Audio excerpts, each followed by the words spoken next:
don't have to don't fuck. Sorry, that was going so well. So we don't have a ton to shave. Just shave. I don't. I have a hard time with facial hair. Sorry. Google swamp ass and you'll understand.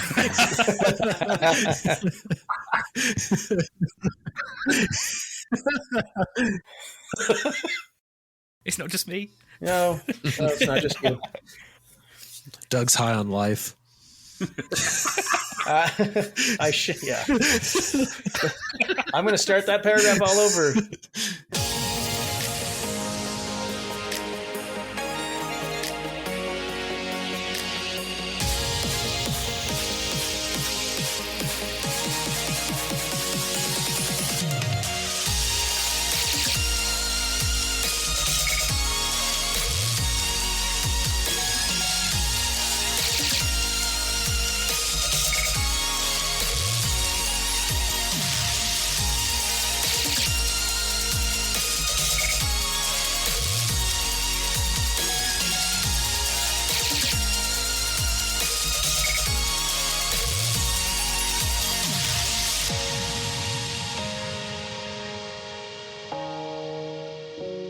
Welcome, everybody, to the 35th installment of the Triple P. As always, we're happy to be here, and we look forward to great discussions on scale modeling during this episode. Tonight, we're missing TJ, but I'm joined by Doug, Ivan, and JB. How's everybody doing tonight? So okay. Very cold.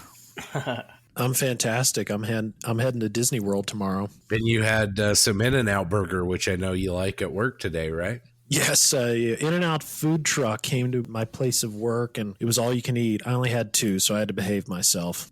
I didn't even know food trucks for In-N-Out was a thing. Yeah, it's literally a giant semi-truck, and it's got taps on it. It's got grill inside. Now, I will say, unfortunately, they don't serve French fries. They serve fat-free potato chips. That was a little let down, but the burgers were fantastic. That sounds really cool, because over here, the only thing you could get is salmonella. That just doesn't happen over here. In addition to your normal Triple P hosts, we are also joined in the head deputy hot seat, the Jim Bates hot seat, by our close friend and returning guest host, none other than Jim Bates from A Scale Canadian TV. It is great to be sitting in my seat. And if we're going to talk burgers, I'm going to go back to an episode, I don't know if it was 2-3 episodes ago. Ivan, I'll take you to Wendy's and get a square burger. Oh, yes. Deal. I'll be at the Costco getting some pizza. Costco pizza's good, yeah. Yeah, Costco hot dogs, too. Really good. Welcome to Culinary Posse Podcast. What could be better than a hot dog in a warehouse clearance store? Well, I hear a pork shoulder that JB smoked, but hey, you know. Jim can tell me if this is true or not, perhaps. My son informs me that some of the best poutine he could find was at Costco. Wow. Is that a thing? I've never seen poutine at Costco, but I've also never been to a Costco in Canada. Oh, he was in Calgary for a couple years. Yeah, Costco poutine was really good. So I guess I'll out myself tonight while we're doing this. I haven't lived in Canada since 1986. Wow, that's 35 years. I was stolen and taken away to Cincinnati, Ohio. Okay, so the real story, what happened is I can't skate. So all the papers said, Bates boy can't skate, family shamed, and we had to flee to Cincinnati, Ohio. Oh, man, that's good. With the holidays in full swing, time at my bench has been a little bit short, but in spite of a bit of a Thanksgiving flu, I was able over the weekend to get my bench finally cleaned off and organized. Got all my treasures from the Denver trip off of it and got out my SU-76 that I've been working on. So that's about ready to go for paint. So hopefully you guys have been a little more productive than me. Ivan, what's on your bench? What's going on over there? Well, I've been working on the Fine Molds KI-15, but I'm just waiting on a paint mask for the canopy now, because I tried to make my own, but my measurements were all wrong, so I was like, I'll just order one for €8 and deal with that. So while that's been slowly making its way over from Poland, I've pretty much thrown together the Takom M3 Lee for the group build. Nice kit. Well, I say it's a nice kit. It's not. I don't know why I just lied. It doesn't fit that. It doesn't fit that well together, really. There's a guy in the group build who's building the same kit, and he's building it from the top down, and that just seems like a much better way of doing it, because if you follow the instructions, the panels just don't seem to fit together that well. But it's a nice looking kit. It's a Takom kit, which I kind of like how they look once they're built up. But yeah, it's going together quick. I'm leaving the suspension till last because I just do not like M4 or M3 suspension. So that's getting together. And yeah, that's about it. I've just been cracking on with that. Doug, what's on your bench? Lots of stuff. You say you finally cleaned off your bench, and I found that the key to having workspace is having so much bench space that there's always a little room to work. Because I've got a lot of space, and to be honest, it's completely covered with different projects, and I just moved from one to the other. The Spitfire is about ready for paint, finally. I took care of the little bit of seam issues. I mean, there's no issues with those seams, but, there's still a little bit of elimination you have to do. I have to do a little rescribing of panel lines, and I'm ready to paint. And I got my little Star Wars 144 scale ships and the 1/350th scale Falcon done as Christmas ornaments to go on the tree. So they're all ready to go. Nice. That's very festive. John, how's the new bench setup treating you? It's good. I finally broke out the airbrush and was able to base coat my 2 Shermans. So both are M4A2s for the group build, small and large hatch. And then also I got a Panzer I in the mail from Ammo. So I was able to whip that together over the weekend and at least get it primed. So I am sitting pretty. It's going to go into mothballs though for about 7 days, and then I'll be back. And then I hope to really accomplish some things during the month of December. That's a little Brita Spanish kit, right? Yeah, it's really nice. It's the same one that TJ got. A gorgeous little kit, fit together great. I built it straight out of the box, and if I didn't want to, enjoy myself on Saturday, I probably could have cranked it out within, I bet I maybe have 5 to 6 hours in it total. But it's a true slammer build for me. Straight out of the box, wasn't looking to tweak anything with aftermarket. I didn't go with aftermarket tracks. I used what came in the box and fit great, and now it's ready for a camouflage scheme. Mr. Bates, what's on your bench currently? So I'm an airplane modeler, and on my bench is a Razor Crest, 3 Shermans, and a Cromwell. Nice. So it's the Bandai Tiny Razor Crest. I'm just about to finish that. And I've got an Airfix Sherman Firefly, a Trumpeter Sherman M4 A3 EZ8, which is going to be Canadian in the Korean War, and a kit bash between an Eschi Sherman and a Revell Sherman, and I'm trying to make a Grizzly. And those are all in 72nd. Wow. I know TJ would be impressed. You also picked up one of those new Border models Leopard tanks, right? Yeah, I think it's Ryefield. Oh, is that right? Yeah, that's right. Ryefield. Oh, yeah, I think it's Ryefield. Yeah, I got I had gone online and said I wasn't buying another kit till Omaha. And then I ended up at Skyway, and Evil Emil had the Leopard, and it's Canadian Leopard. How can I turn that down? I'm not judging you. Yeah, yes, you all are. It's okay. No. But it's very cool. It's got injection molded slat armor, which is pretty cool. That is very cool. The Plastic Posse podcast is sponsored by Tankraft.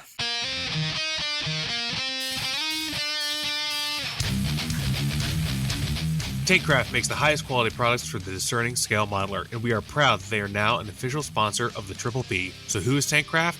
Tankraft makes beautiful, self-healing cutting mats that will take your bench to the next level. Not only do they look amazing, they are made to stand up to your toughest builds. Constructed from heavy-duty laminated 3mm thick PVC, they have excellent self-healing and cut-resistant properties. But the best part is the beautifully rendered blueprint-like drawings of iconic World War II vehicles printed on the front. Up-armor your bench by adding a mat with a Panther or a Tiger I in Panzer Gray, or a T-34-85, or my personal favorite, the M4A3 Sherman in Military Green. They come in 2 sizes, 12x18 and 18x24, with 1-inch grids and centimeter borders for handy reference. Not a tank guy? Not a problem. Tankraft has you covered with their Aircrafter Series modeler mats. Take your bench to new heights with the mighty P-47D Thunderbolt, P-51D Mustang, or the venerable Spitfire Mark 5B. But wait, there's more. We've got an exclusive offer for Plastic Posse listeners only. Use the code POSSE15 at checkout for a 15% discount. So head on over to tankcraft.com. That's Tankraft, TANKRAFT.com, and order today. Hey, your bench called. It wants a new mat.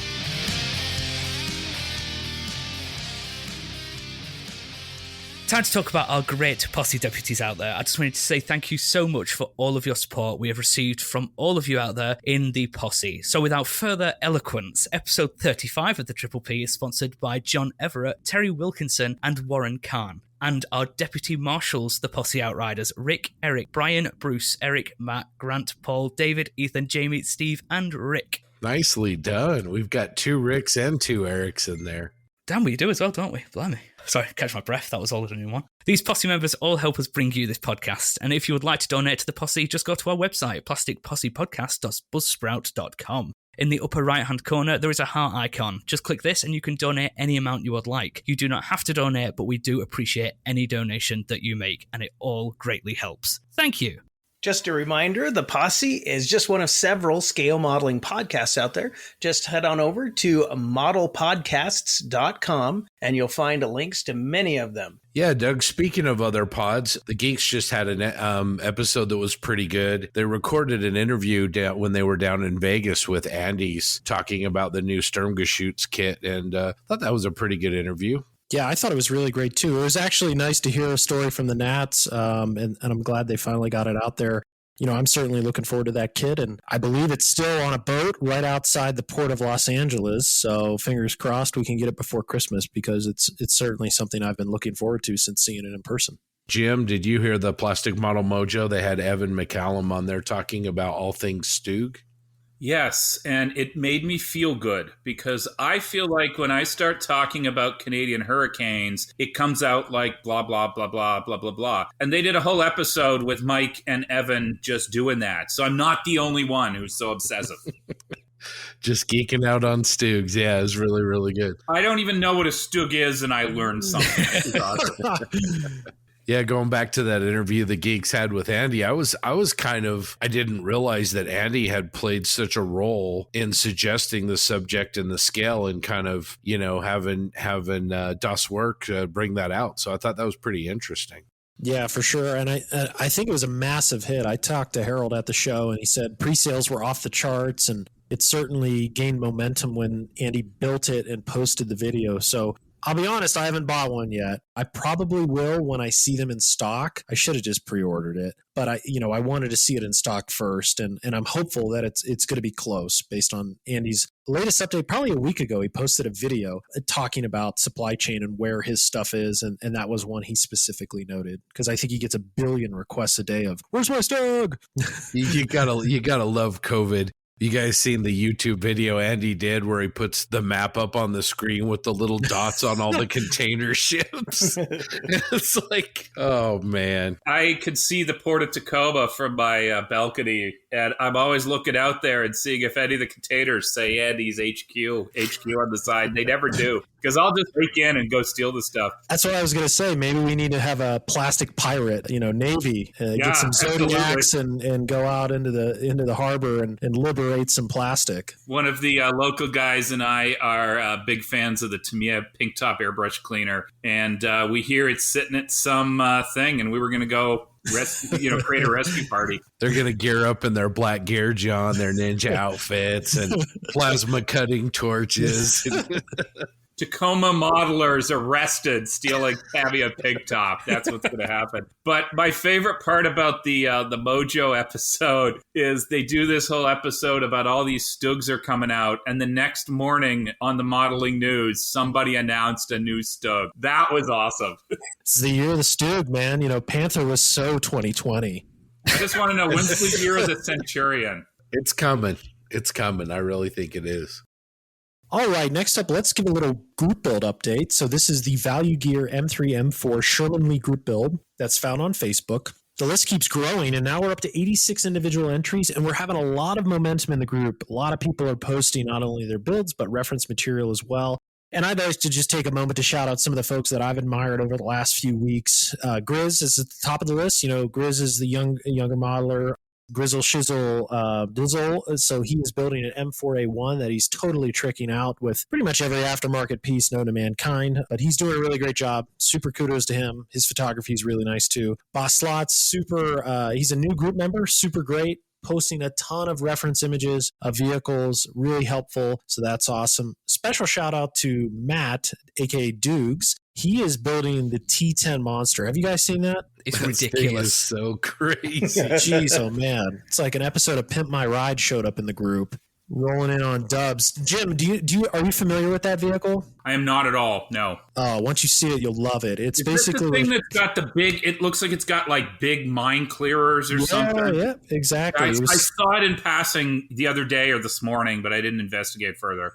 Yeah, he's scratch building / scratch printing it. Bolt Division makes a conversion kit, but I admire his efforts on the actual, modeling of it. It looks great, fantastic. He's posted a lot of reference images. One of them I saw today was it without the wheels on and traditional tracks, so it looks like a Sherman, but then it's got like these two large cutouts on the hull in the front, and it's just a really cool subject, and I admire him for doing it, and I think it's awesome to see something so unique in the group, and I'm hopeful some other people will pick some unique things too, like the Target vehicle that someone else is building, where they took slabs of XT34 vehicles and bolted it on it, and then they just tried to shoot at it while I was driving. I don't know if people were in it, though. I digress. No, it was on a track, I believe, and pulled. But yeah, those are really cool.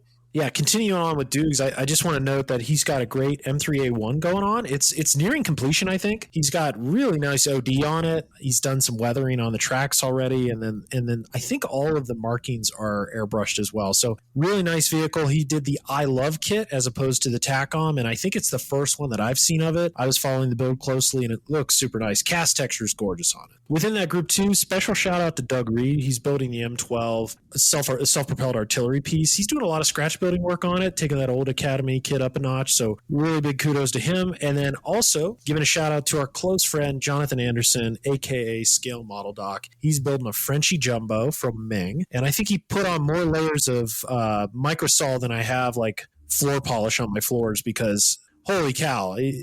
I think it was like he used a pint worth of microsol on those decals, and then sanded it down with some gloss coats underneath, and it looks great. I mean, you can't even tell there's a decal on that flat slab. So I just wanted to give him a shout out as well. So a lot of great work there, a lot of new members joining as well. I think TJ said it best. We captured a lot of the unique subjects. I think there's some minor nations that are still in need of help. I'm certainly going to pick up the support there and try to do an Indian M4A4 and a New Zealand M4A2. But, I encourage people to join the group. Just follow the rules and have fun, and we look forward to your posts. Yeah, and so in addition to our group build, I just want to give a special shout out to the Model Geeks. They have an A4 group build as well. So if you're a high flyer airplane guy, please join that group. I think they're upwards of almost 100 people in their group. They're looking to bring a group entry to the Nationals as well. So it is an A4 Skyhawk, any scale, any era, any kit. So feel free to join their group. Really nice set of guys, really knowledgeable for aircraft, and are willing to help anyone out that needs some pointers. So I just want to give a special shout out to them. Well, who doesn't love a scooter?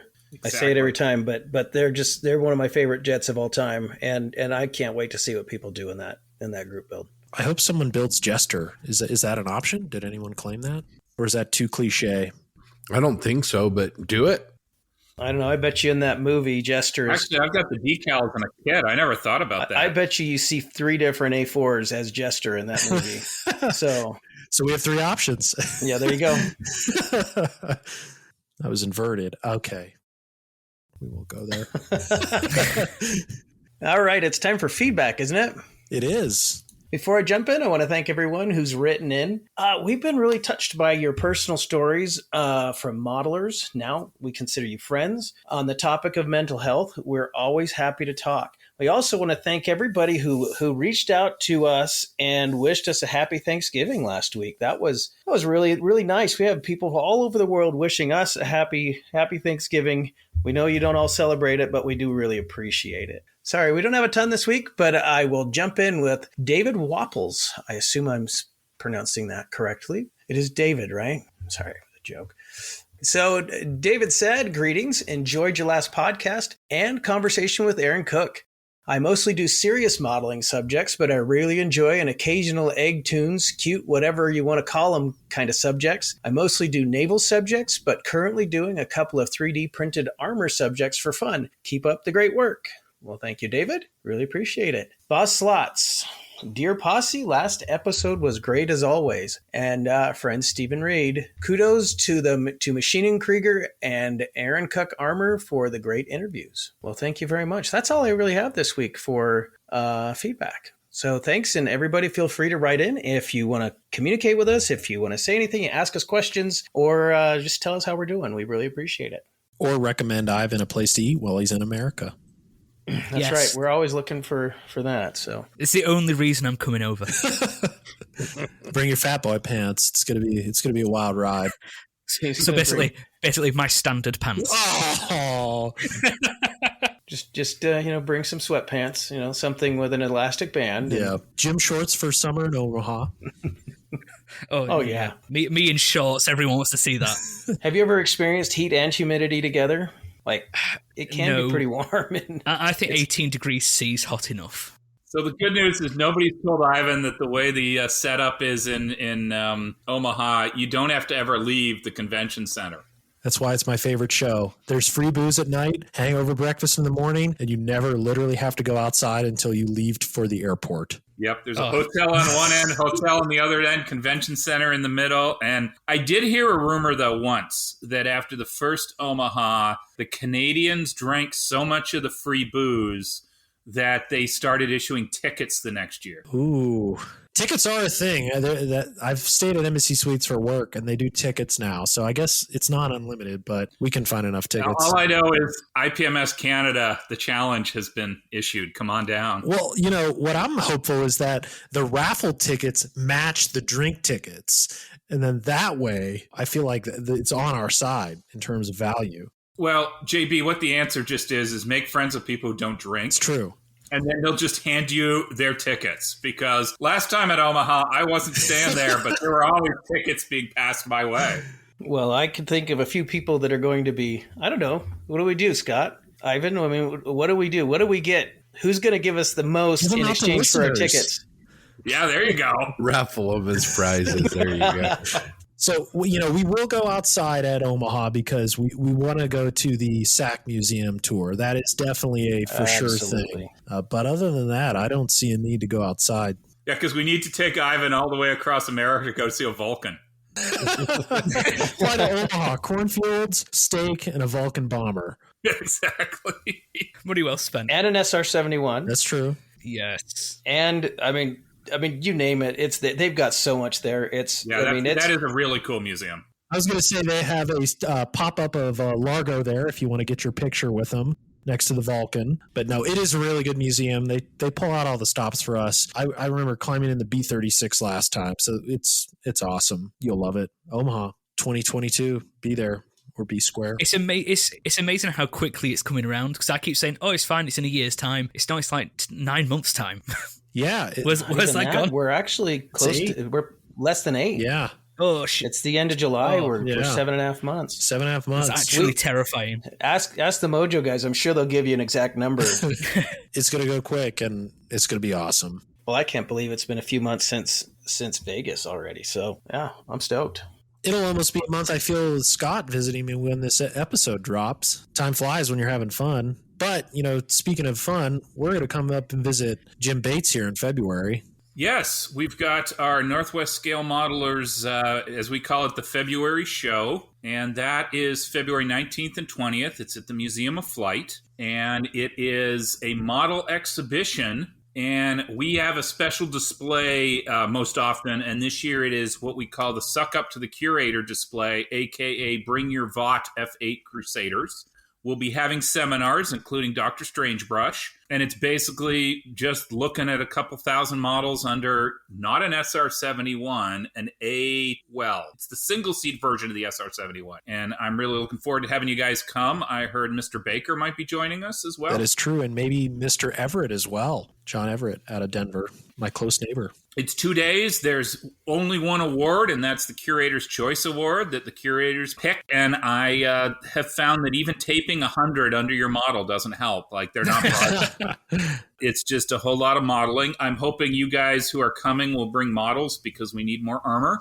And the other thing we we need more armor and we need more sci-fi. We usually have a good amount of Gundams. There's been some cool Star Wars stuff. In fact, when this started, we had a guy who had his own 1/1 scale R2-D2, but I don't think he's in town anymore. So bring some models and put them on display. And if anybody has any questions, they can contact me. And the bad news about this event is 2021 is the last event that Tim Nelson will be putting on. And in 2022, that'll be 2023. Some guy named Jim Bates is taking over. Oh, snap. So Corruption it's going to go down at its finest. You're all going to have to wear tie-dye shirts. Why do you think you're on here, Jim? Quick pro quo, man. Give you a little limelight. You give us a little limelight in 23. I mean, it's all good. So going back to the show, I love the idea of, one award, and really it's an event for the hobby as opposed to a competition. Can you talk a little bit about IPMS's involvement? Are they even involved in this to help facilitate, or is it a museum effort? We have kind of a weird situation here that we have two clubs. Northwest Scale Modelers is a non-affiliated club, and they're at the Museum of Flight. They meet the first Thursday of the month. In fact, we have a meeting tomorrow. And we also have an IPMS chapter, and a lot of us are in both, but the IPMS chapter is bigger. So really, there's IPMS members there. There's people from IPMS Seattle. What we're trying to do is kind of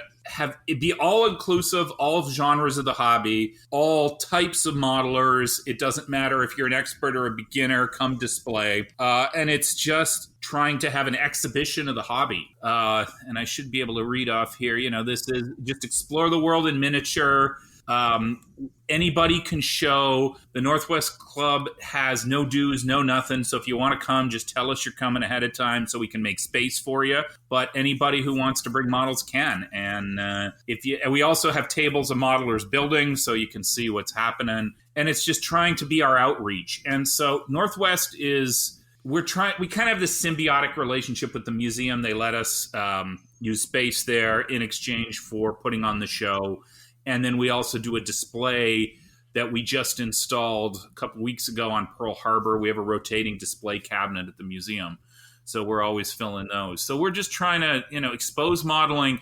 As I sort of joke, it's exposing modeling to civilians. And we're a better place to do that than an airplane museum. And it's great. And it's not an airplane-only event. It's anything. And anybody can come. You just pay your museum membership, come look around. And there's lots to look at the museum. And then there's a lot of models to look at.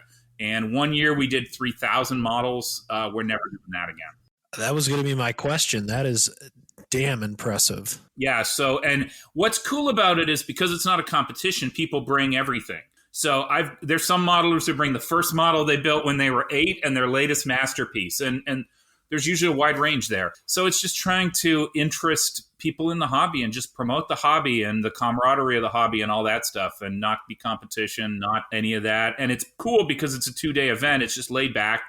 There's no judging. There's no closing the model room. There's no nothing. Is entry fees purely based on the admission to the museum? Yes, it is just based on the museum. And one benefit, if you do exhibit, you get in free. Oh, worth the trip up there. Right. So it's just a fun weekend. And the only thing that really stresses me out about it is what's the weather going to be in February. That's our only real concern if we have snow. And then Seattle freaks out. Jim, can you tell us, we mentioned the display models on the table. Will there be vendors at the show as well? No, there are no vendors at the show. But Skyway Models is about a 10-minute drive down the highway. So There's always people running over there to go buy stuff. But no, we don't have any vendors. So it's not your traditional IPMS setup. Yeah. We display by modeler rather than subject. So like I have a table, JB would have a table, Scott would have a table. Nice. Some modelers have multiple tables. And it's just a whole bunch of stuff. So you could see like a 1/32 scale Lancaster next to a bunch of armor, next to some Gundams. And it's just really neat. No, that's really cool. I love the idea of a modeler exhibiting his work in a sense of putting it all together. Your stuff isn't dispersed to different categories. And this reminds me of the World Expo and the Chicago show where you present, you bring your nice suede or felt material, you maybe put some levels and then you display your pieces, or you just sit them next to each other. And then at that show, there's judging involved, but it's judging as you as a modeler as opposed to you going against other individuals. But I love the idea of you can see everyone's work in one place, especially like you said, you see a B-17 next to a tank. You really get to see the diverse skill set of the modeler and take in maybe how he's grown too, where he brings his early models and then you can see his later ones as well and see what he's done or she. So I certainly look forward to it. Tickets are super cheap out of Denver. So I'm very excited and especially to see the museums as well. Yeah, it's unfortunate you guys are coming after Flying Heritage is closed. I know, but sad panda. we still got the Museum of Flight. Who knows? Maybe in the next couple months, Flying Heritage comes back from the dead. Not counting on it, but it's not impossible. Jim, I heard you were, one of the silent auction bidders for that collection. Yes, I can now announce I have bought all the British aircraft, so I now own a Mosquito, a Hurricane, and a Spitfire. Okay, now Jim has woken up. See, I'm a modeler because I'm not rich and I can't build my own Flying Heritage, so I do it in 70-second scale. I think that's most modelers. We can't afford the real thing, so we got to have it in miniature on our shelf. For a minute then, I was like, how rich is this guy? We had Ivan going. I was like, whoa, he's loaded. Yeah. What I was going to say is, JB, you'd have a tank in the backyard if you could? Oh, for sure. I've already made that arrangement with my wife. We have a deal where if I buy an armored vehicle, she can own any amount of dogs or cats. So essentially we'll have a farm somewhere here in Colorado where you can come and, you can pet the cats and play with the dogs or drive a T-34 across, some plane and maybe crush a car. So that is the arrangement we have. It's respectable. And I hope it comes to fruition one day because a man can dream. The JB tank and pet collection. Seriously. I mean, I think the only thing that's missing is like an espresso bar, nice, good coffee shop. Some, the smell of leather-bound books and, some fireplace. I'll create a retreat, essentially, for grown men. Scale modelers retreat and pet sanctuary. That's right, exactly. You can bring your wife. They can enjoy the pets and the scenery. Maybe we'll get a little wine bar out there, too. And then, we can go on the backside and, crush things with our tanks. But yeah, that's the one can dream. John in his house coat with his pipe smoking. Oh, I have a burgundy velvet jacket already, ready to go. It was worn by my dad at his high school prom, and I kept it. And it's got Hugh Hefner written on it, but it's classy. So I'll have that, and maybe a little stogie, and yeah, it's going to be great. So mark that. Maybe down the road sometime we'll make an announcement here on the Triple P when it comes to fruition. Hey, I want a cabin next to a grass strip with a giant hangar full of like T6s and Hurricanes and Mosquitoes. But unlike how Ivan thought I was, I may be a lawyer, but I'm not rich.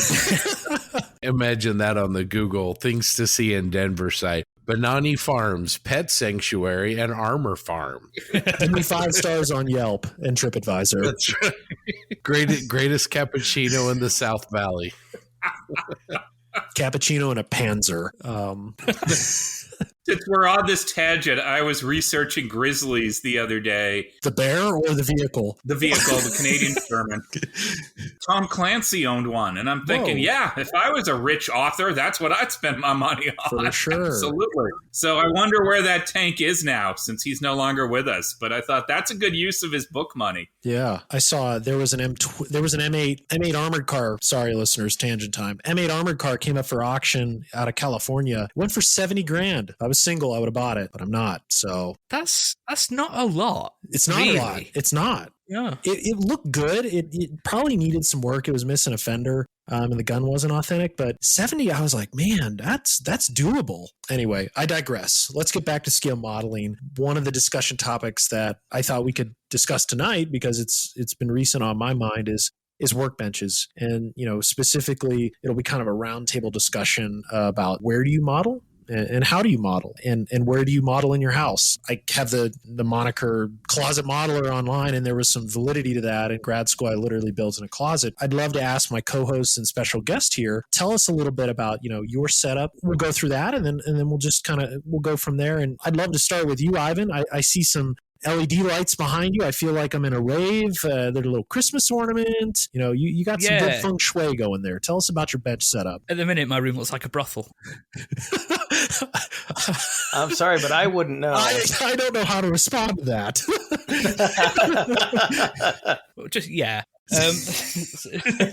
So yeah, I'm lucky. I've got a room completely separate just for my hobby. I never been a fan of the word man cave. I just don't like the word. It sounds grubby. So this is my office. This is where I work. It's where I do a lot of my stuff. So luckily, when my brother moved out, there was a room going, and I said that's mine. So I had it, and everything's fitted. It's all custom built and stuff, like my desk, my paint racks, my cupboards. Everything is how I wanted it, with the materials I wanted, and it's just fitted to the room. So it can't be moved afterwards. So it's a bit of a pain, but it's my space. I love it. It's exactly how I wanted it. My only criticism really would be my spray area would be a little bit bigger, because the bench vent is quite a deep spray booth, so my spraying area itself is actually quite limited. But apart from that, I've got as much desk space I could want. Problem with that is the more space I have, the more crap I fill it with. So there's always stuff about, but it's nice to have a separate room. So I have an office for that, and it's great. It's just cold, but it's good.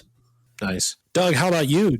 Oh, I talked about this a lot last year. When we first started, I was working on my model room. I was finishing a room in the basement. Still lacks heat, but I've got portable heat to take care of it for now. It's pretty good size. I basically split a sheet of melamine, which is kind of a plastic coated particle board. It was a 4x8 foot sheet. I split it down the middle, so I have two 8 foot by 2 foot tables that I made out of it that fit into an L shape in the corner. So 8 feet by 6, that's my workspace. And I literally have filled it with stuff. I mean, kits that aren't being built, kits that are being built, but I've got all the space I need. I hung some LED shop lights over the top, so I've got plenty of light. And I have a spray booth up against the window with something I fitted with the exhaust into it, so I can stick it in the window anytime I paint, and turn on a low CFM fart fan to exhaust it. So the spray booth is probably about 3 feet by 2 feet deep. So there's plenty of space in there, and that fan moves plenty of air. So only problem with it right now is that light. I have an LED light on that spray booth, and it has failed. So I don't have great light right now for that. Sad panda, but that's okay. Now, I also have to comment. I'm looking at your setup right now on camera. Unfortunately, our listeners can't see it, but looks like you share a room with your spouse as well for her hobby. How's that work out? Actually, we don't share a room. The computer won't fit in my model room. That's how much space I have. So I'm in her sewing room. Okay. And so she's got her own room. She actually got the biggest room, because, she's going to spread out and make a quilt. And first of all, it's hers and it's my wife. I have to do that for her. But if she's going to make a quilt, she needs a lot more space than I do. And to be honest, the biggest room I built in the basement is where my reptiles live. So you have many hobby rooms. Doug, for a second, I thought you were going to say, actually, that's my sewing machine. No, that's not even that's her embroidery machine that she's still learning how to use. It's pretty fancy stuff. Nice. Well, maybe she can make us some custom swag someday. Yeah, I'd like that. So, Jimmy B, we got to ask, is the mountain out tonight at your workbench? The mountain is not out. And I actually model in a brothel because, here in the People's Republic of Washington, real estate's expensive, and the plastic model penthouse is very small. No, just kidding. But yes, real estate is expensive, and the plastic model penthouse is quite small. So I have a table in my bedroom, which is my model space. The only real problem I have is I don't have the space to keep the spray booth out all the time. So I've got one of those foldable spray booths, and that's really the only problem. It's also really cool if you're spraying some lacquers late at night and then you decide it's time to be done and you go to bed. You get some really good dreams when you're sleeping in the room. So it's really cool. Just a table. I'm going to out myself again. I'm going to come out of the closet and admit I don't own any paint racks, so I'm not a real modeler. I just keep paint in a drawer. You heathen. There have been rumors going around that I have models stored in my kitchen, and I'd like to admit those rumors are 100% true. Hey, I think you started those rumors, Jim.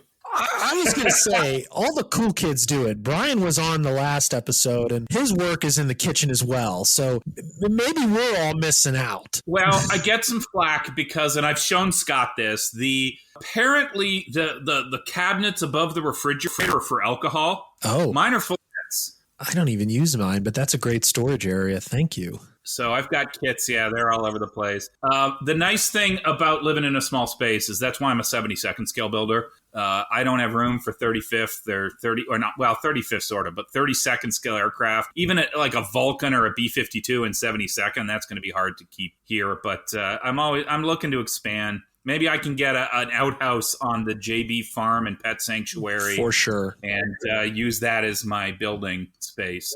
I see a new revenue stream with, we have an Airbnb out there for modelers. It's a timeshare. Oh, yeah.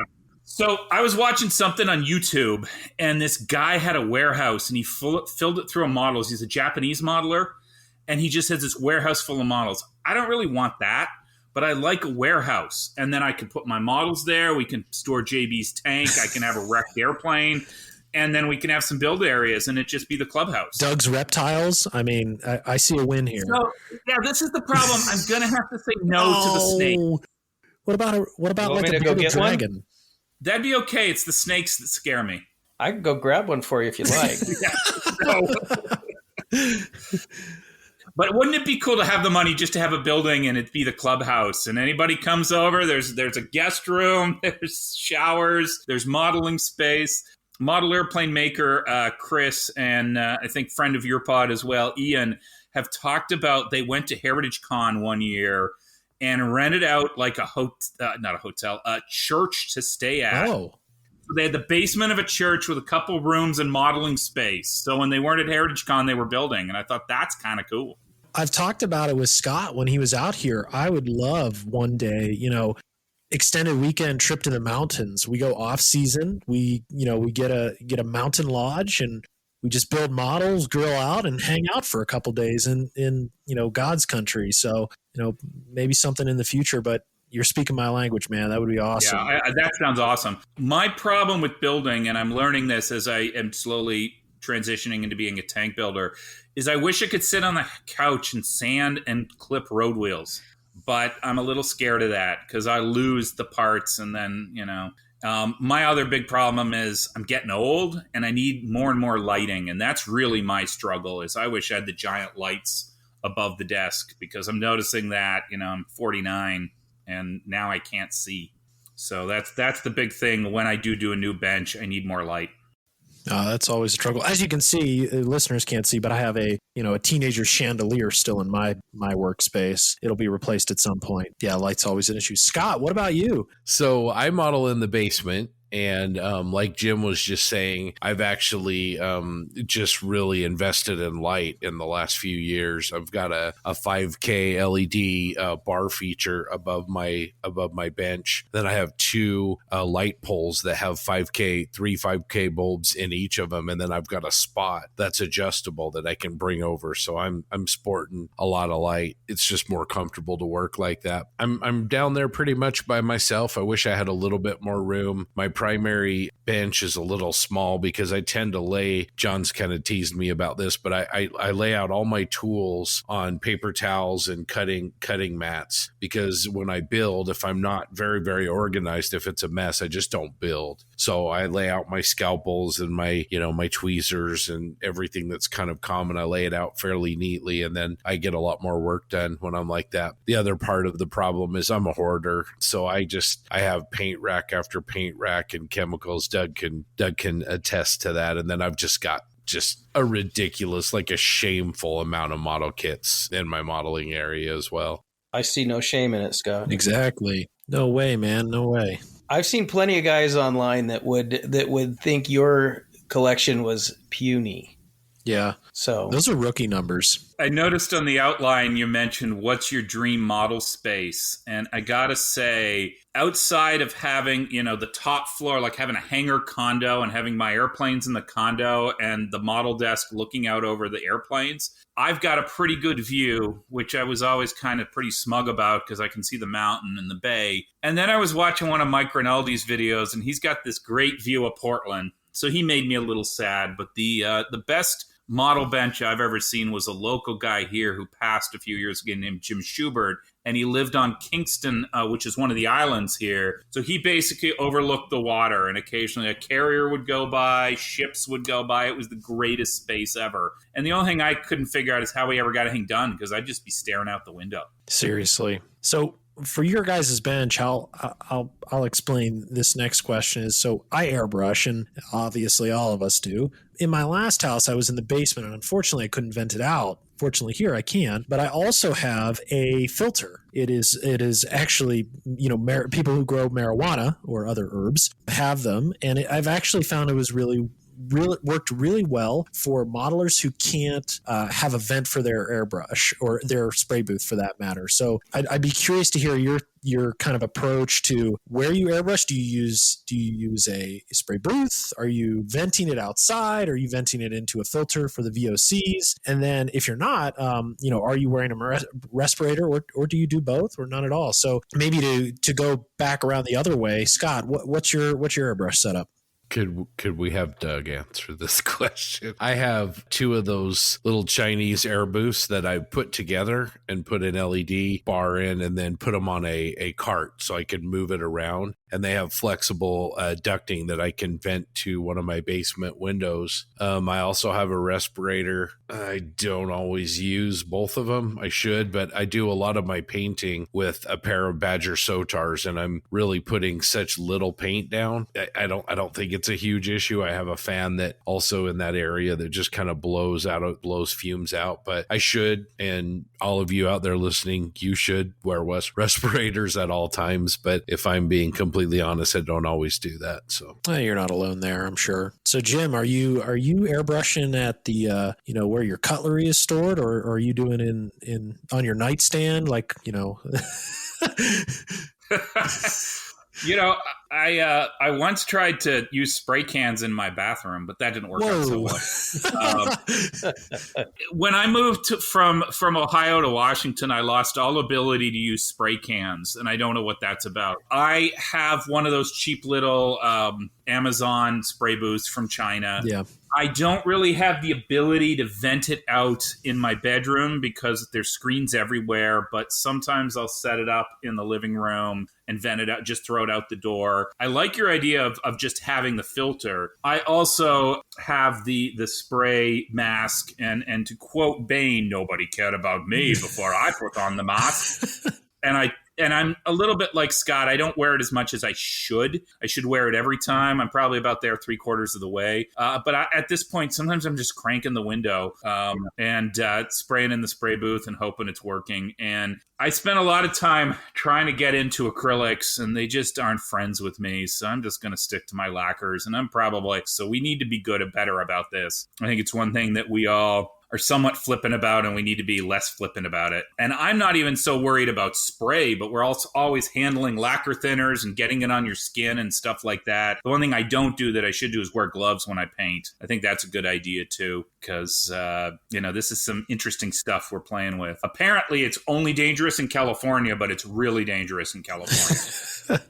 Yeah, I've got several boxes of gloves, and I always, when I'm mixing paints, I do always wear gloves. I think, like you're saying, I think we forget how much of that you can actually absorb through your skin. That's what I'm always worried about, is absorbing things through my skin. I have several boxes of gloves as well, and I always forget that I have them because for so long I never used them. Yeah. Right. It never crosses my mind that over in the corner of my room I still have those gloves. I really should put them on my spray booth, like on top, because I've got storage on top of it. And you go to Costco, you can buy 100 million for $5. That's where I got mine.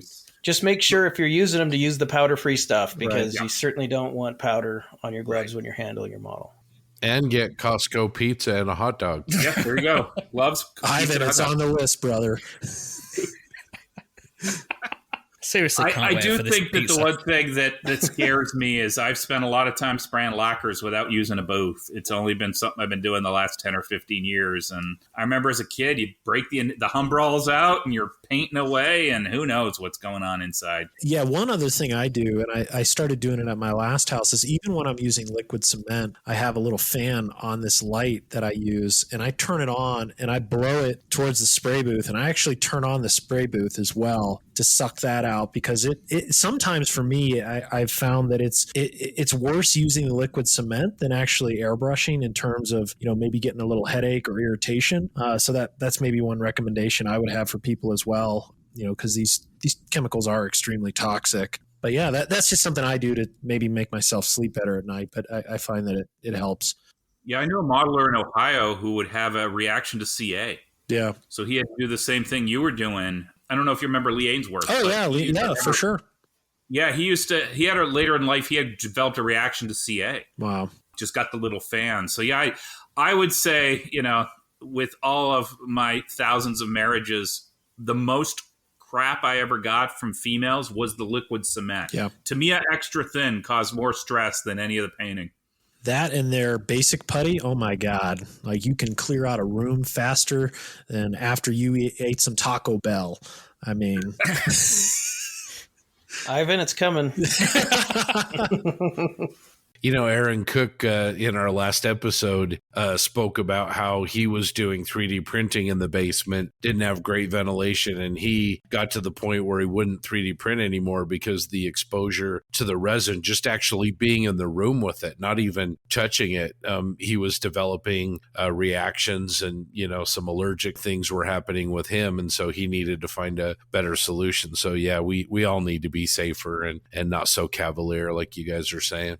Maybe getting back to, your workbenches, one of the questions I'd love to ask you guys is, when you look at your setup right now, what is something that it could be near term, it could be long term, but what is an improvement that you would like to make, and what's that look like, and why do you want to do it? And Ivan, let's start with you, because I see you deep in thought in the brothel.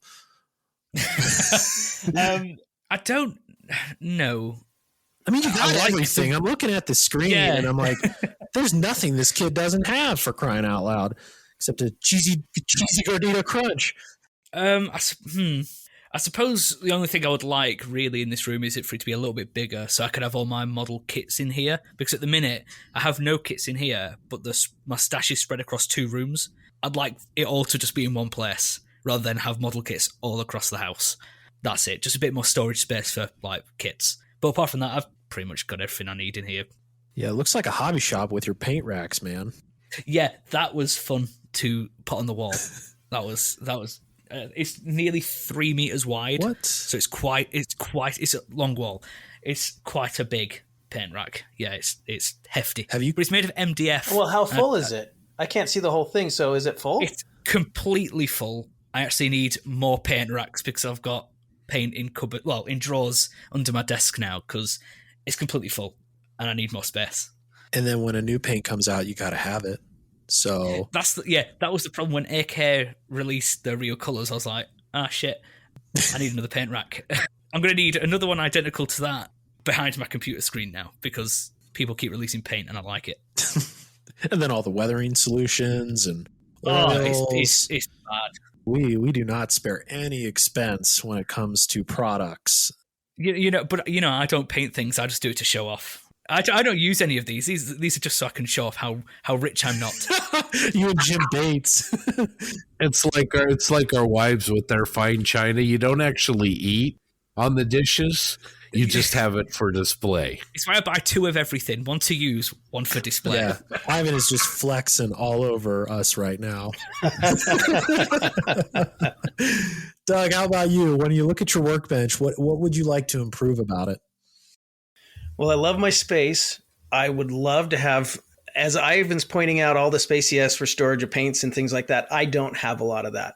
And that's what I need to improve. I like more. I built myself a paint rack for my wall. And as soon as I started putting paint in, I went, oh gosh, I should have built this twice as big because it's jammed in there and there's still paint that doesn't fit. So that kind of thing, better organization for my tools would be wonderful. And it's just something I have to get to. I just have a lot of home projects I need to get done before I worry about building, because everything in my room is stuff I built, with the exception of like one little tiny set of drawers.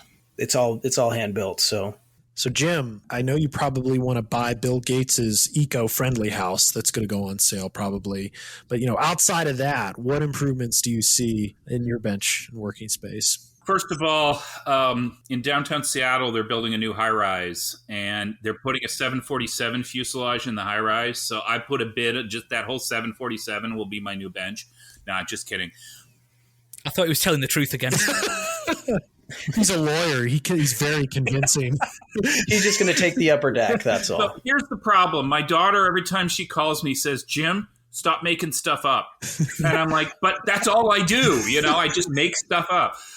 Number one, I need to have a seance because I've got a drawer full of paint that's haunted and it just opens whenever it wants. Number two, until tonight, I didn't really feel insecure, but now I got to go buy a bunch more paint. So that's two, because I don't have nearly enough paint to compete with this group. Seriously, I wish I had more space. One, I'd like to have giant lights on the roof. The other thing is I'd like to have a building bench and an airbrushing station so that I could have the paint booth set up all the time and just have two different workspaces.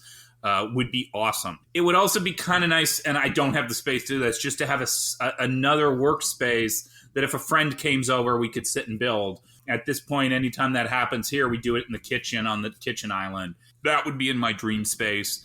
But yeah, I just like to have two locations. So we paint here, we spray over there, or spray over there, build here. For sure. Scott, how about yourself? If I could change anything, I think I'd like to make my bench like higher up so that I would need to use like more of a stand-up stool, as the years have gone on. Mine's your sort of typical sit-down desk height. So I think I'd like a little more height on mine, and then a little more space would always be better. I mean, we all probably would want that. But yeah, I think a little more height, if I could change any one thing, that's what it would be. Yeah, for sure. What I was going to ask related to Scott's point, and maybe this is just a question to throw out to the posse, is are there modelers out there who build standing up? That's a good because question. we've noticed like a lot of workspaces have started doing that at people's work desks, and they're standing at work. And I've even seen some of the judges I appear before are standing behind the bench. And I just wondered, because it would be interesting. I don't know if I could get used to it. Yeah, I don't know. I swear I've seen someone they're set up for airbrushing for standing. But, yeah, that'd be great. But I don't know about building. And I only mention that, and this actually probably leads me to my point, is in my bench, it's deep. I probably have like a 3-foot deep bench. But I always find myself literally building within the 6 inches of the bench in front of me. And I'm resting my wrists or my forearms on the edge of the table to stabilize. I always kid myself. I'm like, I have this awesome, nice deep bench. It's clean, but maybe it's the proper English in me. Never put your arms, elbows on the table. I sure as shit do it at dinner, but I'm not doing it here at the bench. And it seems like, based on everybody's nodding their heads, that's something you experience as well, where you find yourself literally building in your lap. And it's unfortunate, but that's just the way I think maybe our fine motor skills are, and how we control and be able to assemble these tedious things. Yeah, I think you're right. I talked about laying all my tools out, and what those eventually end up being is narrowing until, like you said, you've just got that little small space right in front of you, and all around the periphery, you have your kit box and your scalpels and your sprue cutters and your files, and yeah, just the one little small area there to build. So yeah, I'd agree with that. One thing I also wanted to mention, and I specifically admire, and I think we've talked about it before, is Spencer Pollard's interview, which was absolutely fantastic. He specifically mentioned his bench setup, and I really admired that. And, I moved into a new place and I thought, I'm going to try it. I got too much crap. But he talked about having a sterile environment and having it clear, not congested, and very tidy, and how it affected him kind of mentally and prepared him and motivated him and kept those juices flowing and no blockers, essentially. And I'd be curious to hear, what's your bench like? I'm sitting at my bench. I have paint racks in front of me like Ivan. I have some random stuff strewn about. Doug, I haven't seen your bench yet. What if you were to sit at your bench, do you feel congested or do you feel, is it open? Is a good working space? Me personally, I've got plenty of space.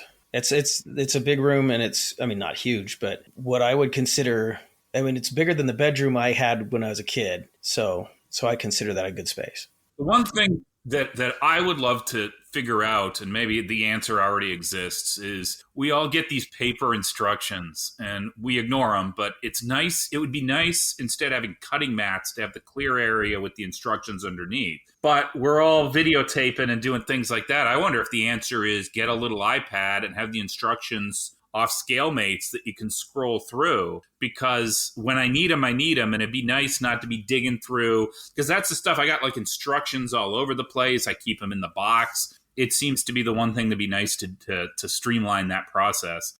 Yeah, have like a QR code on the box or something. Right.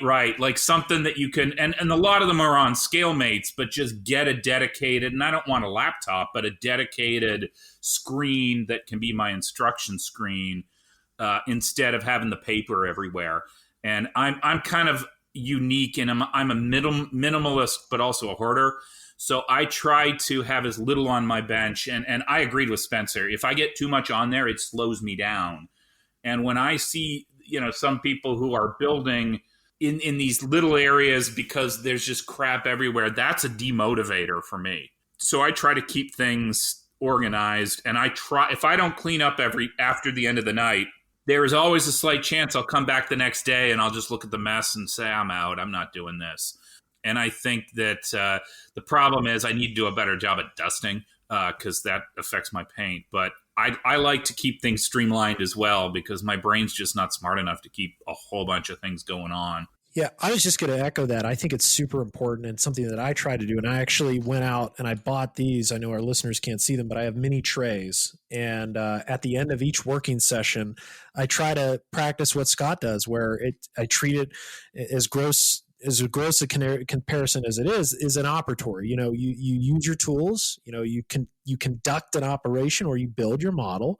And then at the end of the day, I love what you said, Jim, is I have to train myself to say, you know what, you're going to take 2 to 5 minutes to clean up because tomorrow it's going to take, it could just completely demotivate you and take you away from the hobby that you love because you come in and you're just stressed and you're like, I don't even know where to begin. I don't want to deal with this right now.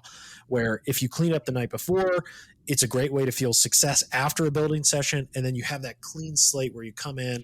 And the last thing you want to do after a long day of work, cooking dinner, or dealing with something is to clean something. And if you can just jump right in, I've found that that's super motivating. So maybe you guys experience that as well.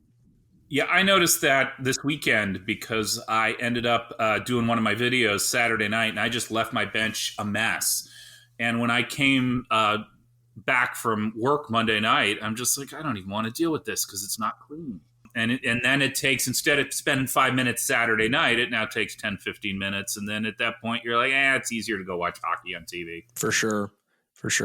Now speaking about that, and I'd love to have everybody's opinion on this matter, I don't find myself always doing construction or parts cleaning at the bench. I just get fiddly and I can't just watch something. So if it's Monday Night Football or hockey, I'll grab road wheels or I'll grab something that's, a set of fuel tracks, and I'll multitask in that manner where I'm cleaning parts literally on my sofa. And then when I get up, I pull like my t-shirt up and then I go over to the garbage and clean out all the plastic. Do you guys find yourself taking a kid away from the bench and building somewhere else in your house? I see Ivan, you're shaking your head. No, the love shack is where all the love making happens in Ivan's house. Yeah, modeling stays in this room and doesn't leave this room. When I come in, modeling heads on. When I leave, I switch it off. And only because, it's an amazing hobby, but unfortunately for a lot of it is kind of work, writing articles, doing reviews and stuff. So the only reason the computer's in here is because of the articles and the editing I have to do. So when I come in here, it's very much like, right, work time. Then when I leave the room, work's finished. It's a shame that it's become that way, but I'm not complaining about it because I'm very lucky I get to do this as a bit of a job and I love it, which not everyone can say that's amazing. But yeah, it's very much in the zone when I'm in here. It doesn't leave the room. Scott, how about yourself? You have those giant cushy, leather couches behind you. Do you find yourself there with a set of Frools and a pint of Haagen-Dazs on a Friday night?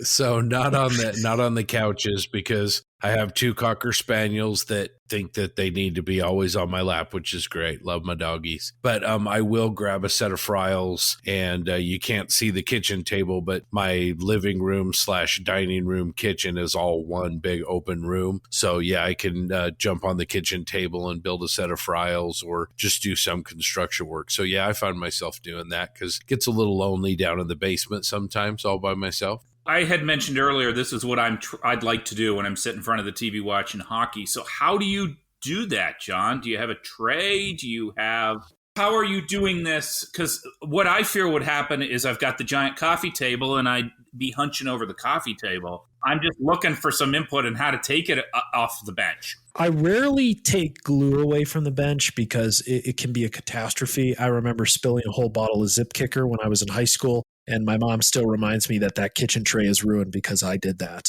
Glue base, man. Glue base. Well, yeah. I mean, I was young and stupid. I find myself, when I do modeling away from the bench, I literally take the box top from a 35th scale vehicle. I'll toss the road wheels in it, and then I'll sit there on the couch in a standard position, maybe a little reclined, and have the box right there in my lap. And then I've gotten to a point where I don't even need to look at the part for a road wheel. So for instance, on a Tiger or a Sherman, you got to clean that seam line. And I'll literally just have 40 road wheels, my X-Acto blade, and then I'll just sit there like I'm peeling potatoes, for crying out loud, and crank through those road wheels. And the same goes with tracks, where you get to a point where it's all muscle memory. You can grab two fools in your fingers, slap them together, and then it's all about, like, literally I'm not even looking at them. I'll seat the wire in, I'll push it in, and then when I feel it stops, I'll clip it, and then I'll just move on to the next. And once you do it a bunch of times, you get used to it. Typically, it's basic construction, kind of those first things in a kit where you really just don't enjoy doing. I try to do in front of a TV. And I want to go back to Scott's point too. It is a solitary hobby, but if you're living with someone, especially a spouse, I think it is important to spend time with them, especially in the evenings.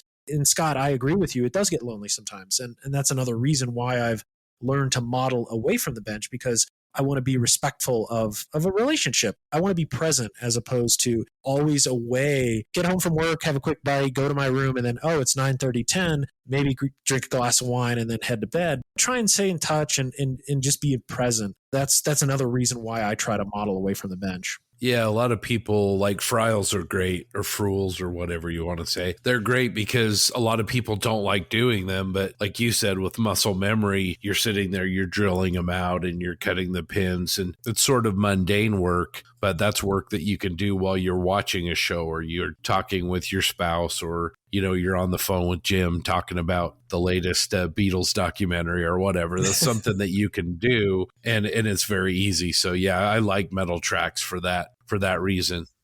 Well, as I transitioned to be an armor guy, the road wheels are bogging me down, and I'm just sitting here saying, I'm sitting in front watching the Kraken or the Habs play. Why am I not sanding away at them? And I just haven't figured out the best way to do that. And then I have the same problem of the dog needs to be on my lap, and he, of course, is more important than the road wheels. I have learned the hard way. All of us have learned it, but I've gone with a laminate floor in my model room, and so it's nearly impossible to lose parts. Then I go sit in the living room and watch some television, hang out with my wife while I work on something. And occasionally I think, well, I'll be fine. I'll just be really careful and I'll bring something small upstairs. And we have a shag rug in the living room. Sometimes I lose a part that I didn't even know I lost. My wife handed me a part last week. She goes, "Is this yours?" She was getting ready to vacuum that rug.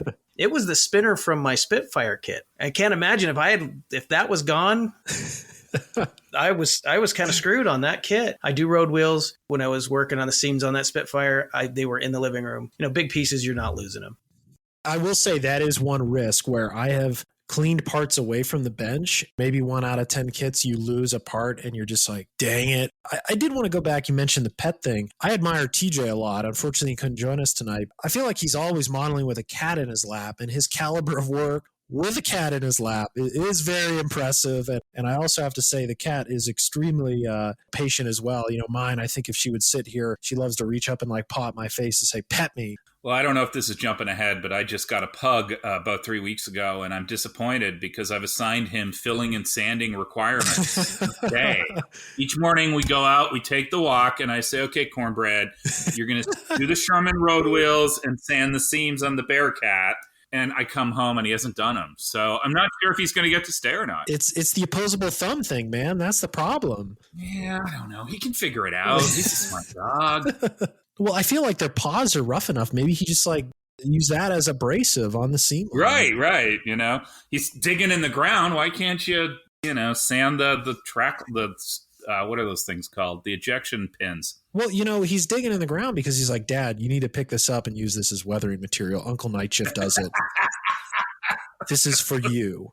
This is real dirt." This is Night Shift approved. I got to tell you, until I started watching Night Shift, I didn't know anybody used real dirt in their dioramas. That's unbelievable. Blows my mind. It's awesome. Dude, he's a savage. I mean, his latest video. Oh, man. Here's a piece of foam, and I'm turning this into a house. It's like Michelangelo. It's like, I just look at the foam and remove what I need to make the building. Well, I was talking with Moj Dave, and he now wants to go buy a foam cutter. And I said, dude, do you think making the house is as much fun as watching Night Shift make the house? And I worry that watching Night Shift make the house is more fun than actually doing it yourself.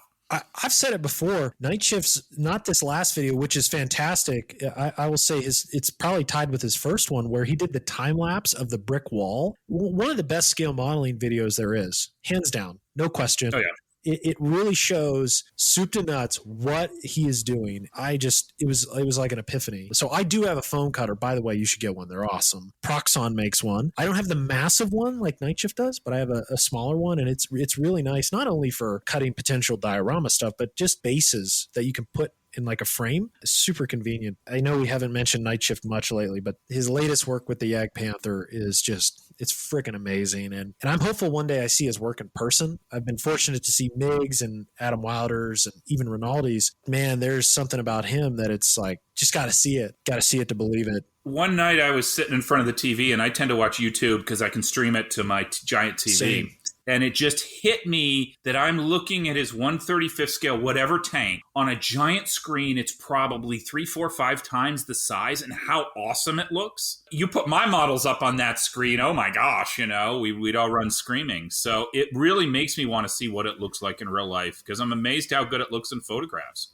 And that's another thing, going back to modeling off the bench. I'll go sit in front of the TV, throw on a Night Shift video, throw on something from Andy's, dare I say, Canadian Skill TV, with a box and, clean up road wheels that way too. Well, I think what's interesting and has kind of changed the hobby for me, and I know I'm way going off on a tangent, is this whole YouTube thing is unbelievable. It's because you can go and Night Shift is kind of the best because he actually has humor and he's funny and he's showing how to do stuff. But back in the day when I started, the only way you could get this was reading magazines. And now you can just turn on your TV and watch somebody showing you how to do it. Yeah. It's awesome. It's really made me less fearful of the hobby.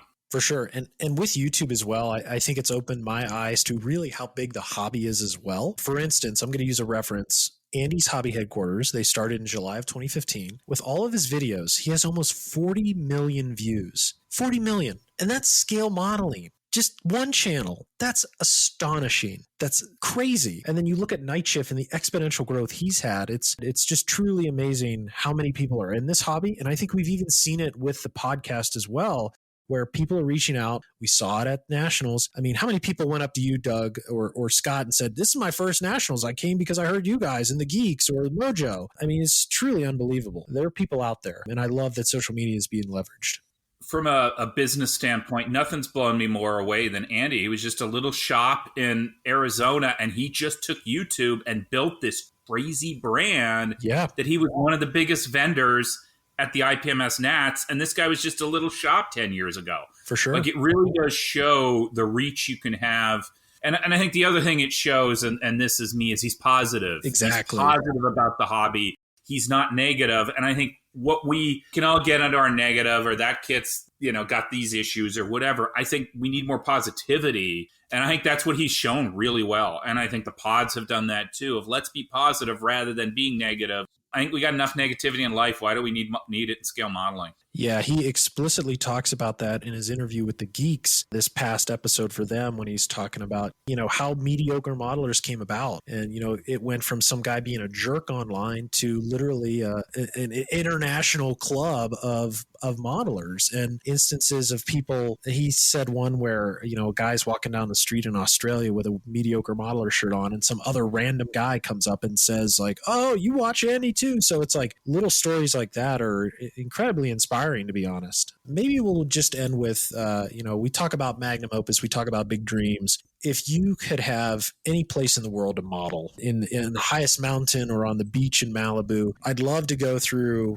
each of you take 30, 60 seconds. Just if you could pick a place to model, where would it be? And maybe what that scenery would look like? Ivan, let's start with you, brother. A log cabin based in one of the many images that Scott shares on Facebook. Oh, yeah. With a waterfall, it has to be a waterfall. Scott's sharing it. There has to be a water feature nearby, and there has to be no people within 20 miles of me. Amen. Sweet. Scott, what about you? Well, that same log cabin, it's got a wraparound porch because it's got to have a barbecuer and a smoker for John to come over and work his magic.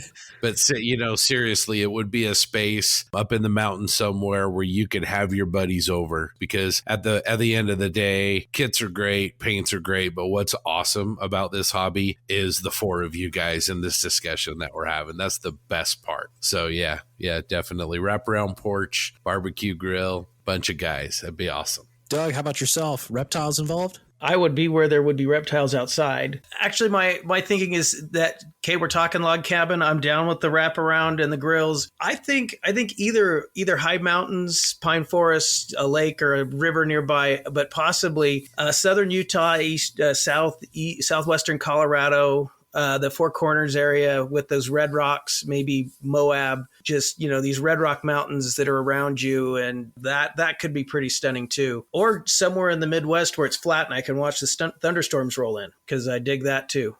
John, we got to make this happen. We do. I'll bring the pork. So, Jim, bring us home. What about yourself? So Scott stole really what I was going to say, which is where my modeling buddies are. I don't care. Like, I would just like to get together and be in a room with all you guys and some of our other friends from the Nats. So this is where I have kind of two personalities. And part of me is I love where I am located in my high rise. I just wish I had more room. So I really would love, like, in the top floor of a building overlooking the mountain and the water. But then the log cabin closer to the mountain sounds great too. So I struggle with, am I urban or country? Where do I want to be? I just want a nice view. I'd like to be able to see. I've got to see the mountain now because I can't model unless I know the mountain's out. And then I need a closet full of tie-dye shirts. That's the other things. But really, to me, it's where are my buddies? Where are the modelers? That's what I want to do. One of the things that parties at the Nats are epic, but we should build more too. That would be fun. I do want to see, JB and I, after quite a few pops, what our building looks like. But hey. I think I'm going to echo you guys in a sense where it's, bring me around my friends, but certainly from a scenery perspective, high country, mountains, pine forest, something that I can see miles. And Ivan, I'll extend the range from 20 miles to about 500 or maybe 100 miles to the nearest human. But I think that's really special in that you build with your friends, you enjoy that. I will say I was lucky enough to be part of a club in Dayton, Ohio that did that every year. The first weekend after New Year's, they would have a build retreat. So you show up on Friday night and you would have at the Hope Hotel where they host their show, they would rent out a conference room, and it would be we start at Friday afternoon, we go to dinner, and then Sunday it ends with the meeting. It occurs in the early afternoon, and you can literally stay in that room all night and build models.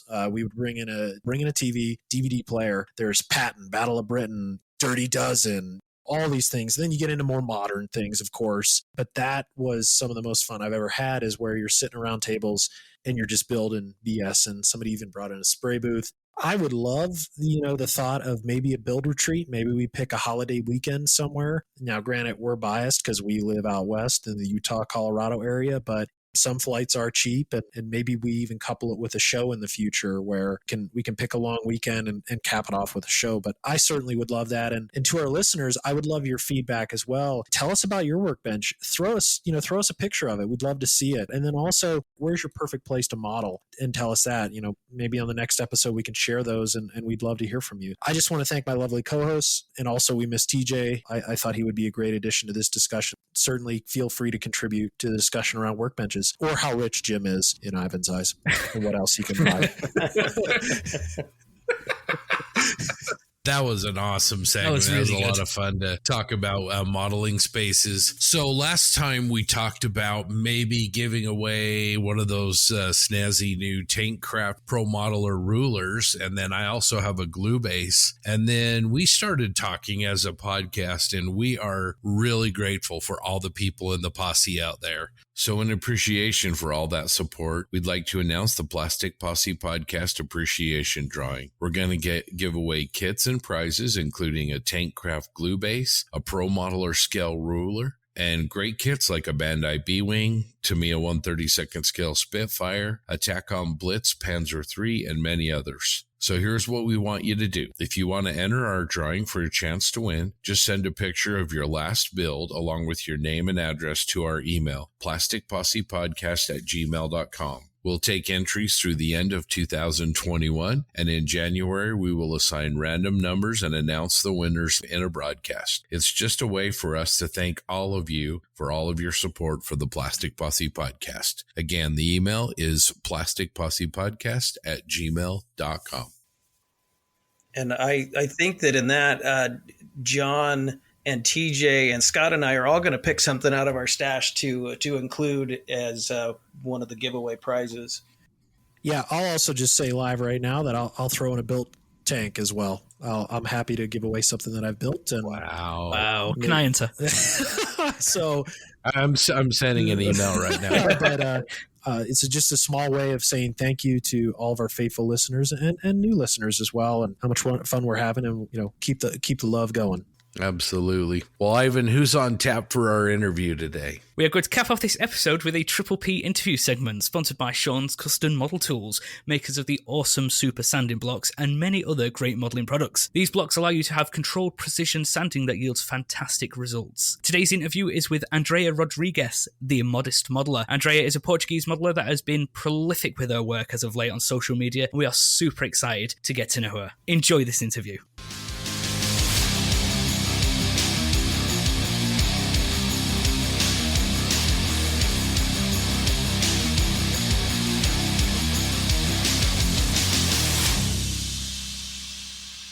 Welcome to another Plastic Posse podcast interview brought to you by Sean's Custom Model Tools. We always talk about the amazing super sanding blocks, but did you know that Sean also makes 3D printed sprue holders, tape dispensers, and many other great tools for your bench? Check out Sean's awesome new website for all of his tools over at seanscustommodeltools.com. That's all one word. Today, we have an awesome guest for you. We're very excited about this. You know her on Facebook and YouTube as Modest Modeler. She's an amazing artist and modeler. She works in many different genres and subjects. Joining us from Portugal, we are happy to welcome Andreia Rodrigues to the Triple P. Welcome, Andreia. Hey, thanks for the inviting. It's a great honor to be on your podcast. So let's see. Well, we're super happy to have you. Thanks. Well, for those of you out there that might not be familiar with Andreia, her Modest Modeler page on Facebook has over 2,500 followers. Her YouTube channel is one of our favorites. In just a little bit over a year, she has 70,000 views, 50 different videos, and she does build videos, reviews, and also tips and techniques videos. Her videos are well edited, they're beautifully shot, and they're easy to follow. So, Andreia, to start off with, are you on any other platforms besides Facebook and YouTube? I'm on Instagram too. I had Twitter. I had a Twitter page on the beginnings, but I thought the Instagram and Facebook were enough, so I discarded the Twitter almost on the beginning. What is your Instagram? It's the same as Facebook, Modest Modeler. Well, that makes it easy. I don't follow you on Instagram yet, so I'll follow you there as well. Yeah, I tried to make the tag name the same for all platforms, so it's easier to the people that want to find my work to be easy. Yeah, that's a good way to go. Well, let's start off with a little bit about who you are. Tell us about your modeling and when did you initially get started in the hobby? Well, I did not start it until I was around 12, but I think I was 6, my father always built radio control airplanes. I think it's how it's called. On 2005, I got to live near one of the biggest scale modeling events in Portugal. It's called Model Scala, and it was on that year that I took the opportunity to check the event. I got very interested on scale modeling, but I was like 7 or 8, I guess. So my father was more on the radio control stuff. I was on that side too. I had a small car. I think it was a Subaru, and until I think I was 12. Yeah, I think I was 12 when I built my first scale model. It was the Titanic from Revel. Okay. The smaller one. Can't remember the scale, but it's those easy kits that came with the paints and the stuff. After that model, I won't say that I quit, but I got other stuff to on school and other things that I didn't get full in the scale modeling thing. Then when I was, let me remember, I'm getting old.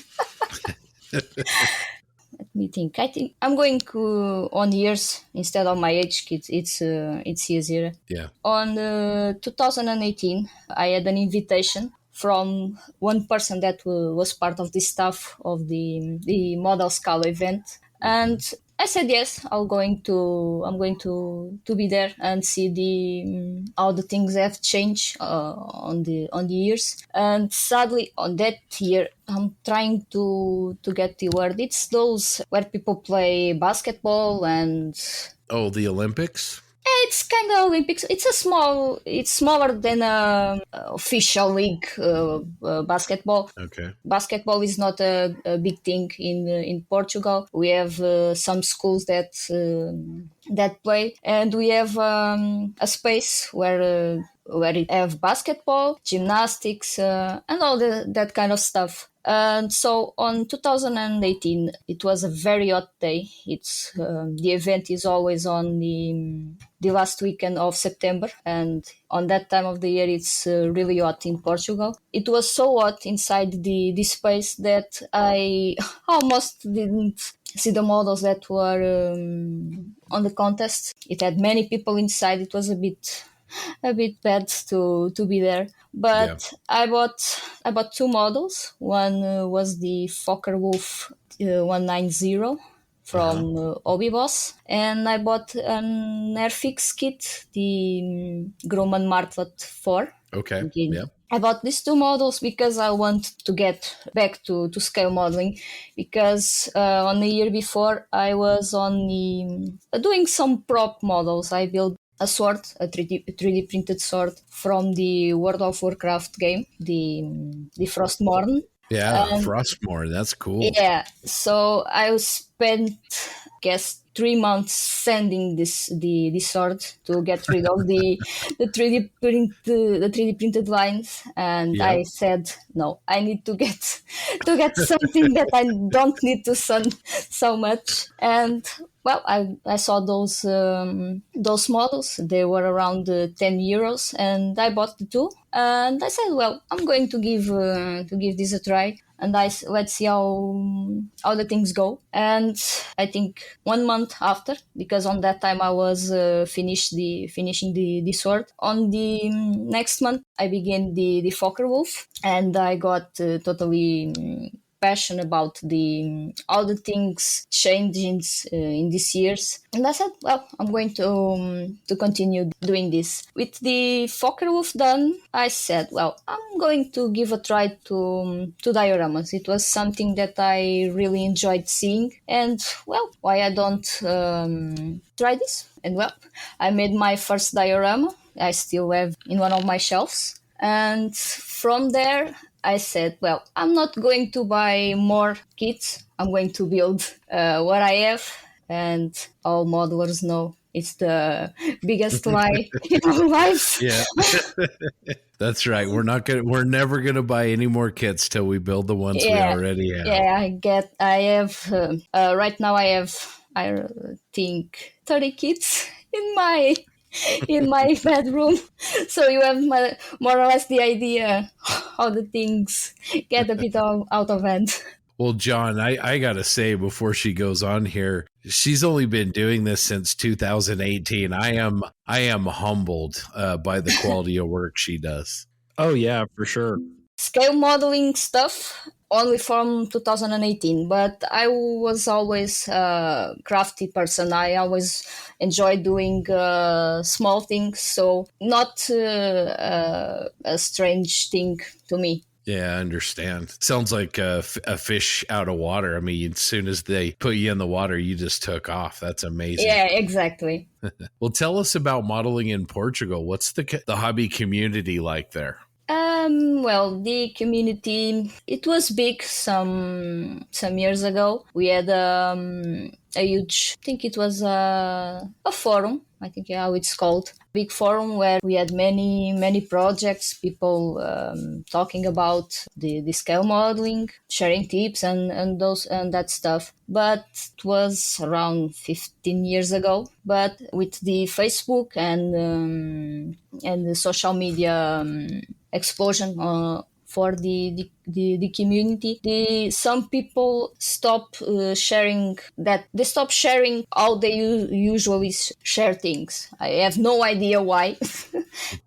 It's even easier to share things, but the community, I think it was the community getting a bit older. It's not getting fresh blood, let's call it that way. Yeah. I think it got a bit old, and slowly it's getting out of the box, how I like to call. But it's a slow progress. Yeah, social media, I think, tends to do that. You get more people involved in collaborating, and like you said, younger modelers that tend to be a little more active get involved, and that makes it better. Is there like an IPMS presence in Portugal or something similar, like a big club? Yes, we have IPMS. It's IPMS Portugal, where I live, and the club that makes Model Scala, our biggest event. It's called Associação de Modelismo de Montijo. It's one of the oldest clubs in Portugal. It's 22 years or 23. Yeah. One last question. How long do you have to go to get to the closest hobby store?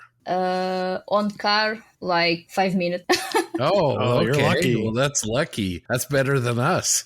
But it's the only hobby shop in Montijo. Oh, okay. Is it a good little shop? What's it called? Yeah, it's called Green Models. There's many kits, many stuff, but the biggest shops and the majority of the shops are in Lisbon, because we are 20 minutes from the capital, so the majority of the things are near the capital, of course. Yeah, that totally makes sense. All right, John, I'm going to turn it over to you. Yeah, sure. That's awesome. So again, thanks for joining us. I'm going to turn my attention to your social media presence, and we're going to start with YouTube. So, you recently created the channel in 2020. And your page has already really taken off. 70,000 views in a little over a year. I think that's super impressive. You have 50 videos up, and I've watched a lot of them, and I'm so happy to talk to you because they're really high quality. And I'd love to start with what prompted you to start your YouTube channel. Well, I think it was the idea of sharing with people, because on that time I already had my own style, let's say, and people start asking me, hey, why you don't make a video explaining how to do this or how to do that? And I think about that for I think it was a month, and at the beginning of February of 2020, I took the courage to record my first video. It was a video how to weather a 80 M6 from Star Wars, and I enjoyed that, really. It's a great little build. Great little build. Love that one. I can't say that I love editing as much as I enjoy recording, but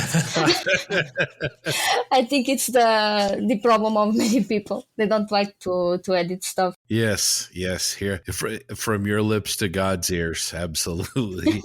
So a question with that, we often ask YouTubers that we interview, what type of equipment are you using? And then what type of software are you using to edit your videos? Because they look really good. So I started the channel with a Canon 2000D, and I always edit with Adobe Premiere. The audio, sometimes I gave just a little tweak on Adobe Audition, but it was always the same the same programs. I think 6 months ago I bought a Sony Alpha 6000. Yeah, it's the Alpha 6000 series. but I can't remember which one. But well, it's the Alpha 6000 series. They are similar between each other, so you have the idea. Yeah, it's a really good. That's one of those new mirrorless cameras. It's really nice. Yeah, exactly, and it records in 4K. It was a huge upgrade to my old camera.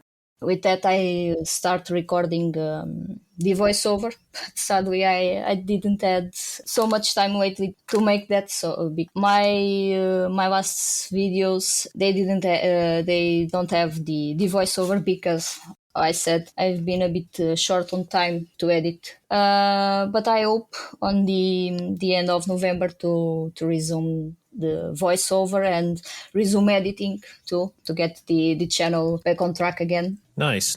Yeah, I'm super impressed with the content. I think what adds another level of, just value is the scale that you're working in. If for, your videos are really good for such a tiny scale. 35th scale, I feel like, is the predominant popular scale for armor, and you've really mastered such a small scale, being able to capture it and communicate it to audiences. So I really enjoyed watching the Sherman videos, and then also the P47. So we'll get back to the P47. They're all really great. So coupled with this, at the Posse, we feature a lot of social media content creators, and we're always looking to, call people out who stand out from the crowd. Obviously, you're here. That's why. Maybe could you share with us who within the social media community, whether it be Instagram, YouTube, or Facebook, what content creators are you attracted to, or where do you draw inspiration from? Well, Uncle Night Shift is one of my favorite YouTubers, and every Friday I'm waiting for the video. I think you and everybody else, yeah. I'm more a scale model, aircraft scale modeler, not much on the armor side. And when I work on armor, I always try to get some inspiration from Uncle Night Shift videos. I think it's one of the best sources of techniques and inspiration for doing armor stuff. Yeah, he's just terrific. So, you mentioned aircraft. On the aircraft side, and it doesn't have to be YouTube, who do you draw inspiration from, an aircraft modeler? I turn to Amo guys, Javier Lopes de Anca. It's one of a Spanish guy from Amo. I have some magazines and articles he works on aircraft, and I usually take the inspiration from that to make my models. Yeah, for sure. You mentioned Spanish modelers. Are you a fan of, I'm going to butcher his last name, Daniel Zimabard or Zamabirde? Zamarbide. Yes. Yeah, I love the way you say that. That sounds so cool. Thank you for that. Yeah, I love his work too. I follow him. He's amazing. Yeah, I follow him in my Facebook. I have some magazines of his work too. So always a bunch of inspiration from Spain. Yeah, for sure. So keeping along the social media theme, with the abundance of platforms out there that you're on, Instagram, Facebook, and YouTube, where do you find yourself spending the most time creating content? Facebook for sure. Yeah. Well, Facebook and Instagram, because I can program on Facebook Studio, the two platforms, but it's more on Facebook. I always see your posts in the Ammo of MiG group, and I always look forward to them. I followed your M4A2 build really closely. I thought you absolutely nailed it, and especially the hatches with the anti-personnel spikes on them. I struggled in 35th. I don't know how you did it in 72nd. John, I wanted to say on that build, and we'll talk about this in a few minutes, but Andreia, I thought that was a 135th scale right until the end, and then I saw one of the videos where you're holding it in your hand, and my jaw just dropped. Many people thought the same. They ask, "Hey, is that 135th scale?" No, it's 172, and the people didn't believe. Yeah, especially with the your 3D printed tracks. I don't think I've ever seen that pulled off in 72nd scale. So No, Yeah, I think I'm Matt kudos. the pioneer. I guess it's a term, pioneer on that stuff. Because I think you doing the tracks, you can see how crazy I am on these things. So we hinted at it a little bit as where do you see Modest Modeler going on YouTube or other platforms? How do you see it evolving? Maybe are you looking at developing newer content? What are your ideas behind what's next for your brand essentially? I don't think on that much. I just want to build what I enjoy, and at the same time finding something new to share with people, and not as much I want to Modest Modeler to be this or to be that. I just want to let things flow and see where the things go. Oh no, that's a great approach. So do you take the same approach, I guess, with subject matter as well? When you see something that's, new kit or maybe a subject that's like, dang, I got to build that. Is that kind of your process too? Yeah, like 30 minutes before we start the recording, I had a friend posting a photo on my Facebook profile and trying to convince me to do that, to recreate that photo. Nice. I mean, you nailed it on the P47. So Yeah. I love it. I love that that style of modeling where you're taking something that's either historical or, current day. The P47, it was, I saw the photo on one of my searches, and I got I got obsessed with the photo. I said, I want to recreate that photo, no matter what I have to do, but I will recreate that photo. The same angle, the same plane, the soldier that was right next to the plane, the ladder, everything I could. So it was, it was an obsession. I love it. So, let's talk a little bit more about the P47. Taking that picture, kind of what was your process? Did you do further research on the airplane? Did you look up what model kits were available? Kind of walk us through how you recreated that scene. After finding the photo, I started by researching about the plane, where that plane was, when it was recaptured, the year, what the Germans do to the plane, because on some photos the P47 is completely butchered. Yeah. So I tried to research on books, on the internet, as much as I can to get an idea how to do the paint job, the hangar floor, and even asking to my boyfriend, he's a 3D sculptor, to convince him to do the figure for that. And since at that time I was already collaborating with Amo, I decided that I was going to do the whole process with with Amo stuff, and trying to focus the paint job. It was the original, the green color. It was completely weathered and flaking off. That was The weathering was kind of the start. yeah, I wanted to make the weathering of the paint the center of everything, because the paint job, it was on a particular state. The yellow part, it was almost fresh from what the Germans have painted, but they didn't touch the original color. Olive drab. Yeah, but they painted over the US marks, and then painted the German national insignia on top of that. And it's very hard to tell on the photos how they did that. And it took me a bit of research to find that they use a similar color to the olive drab, painted over the US insignia, and then painted the German markings on top of that. But on black and white photos, it's extremely hard to see that difference in color. It's almost impossible to tell. Yeah, and then you took a Tamiya 1/72 scale kit and you riveted the entire thing. I'm actually watching that while you're talking about this build, and just incredible. Talk to us about the way that you took the photos and then figured out how to rivet it from there, because it's fascinating.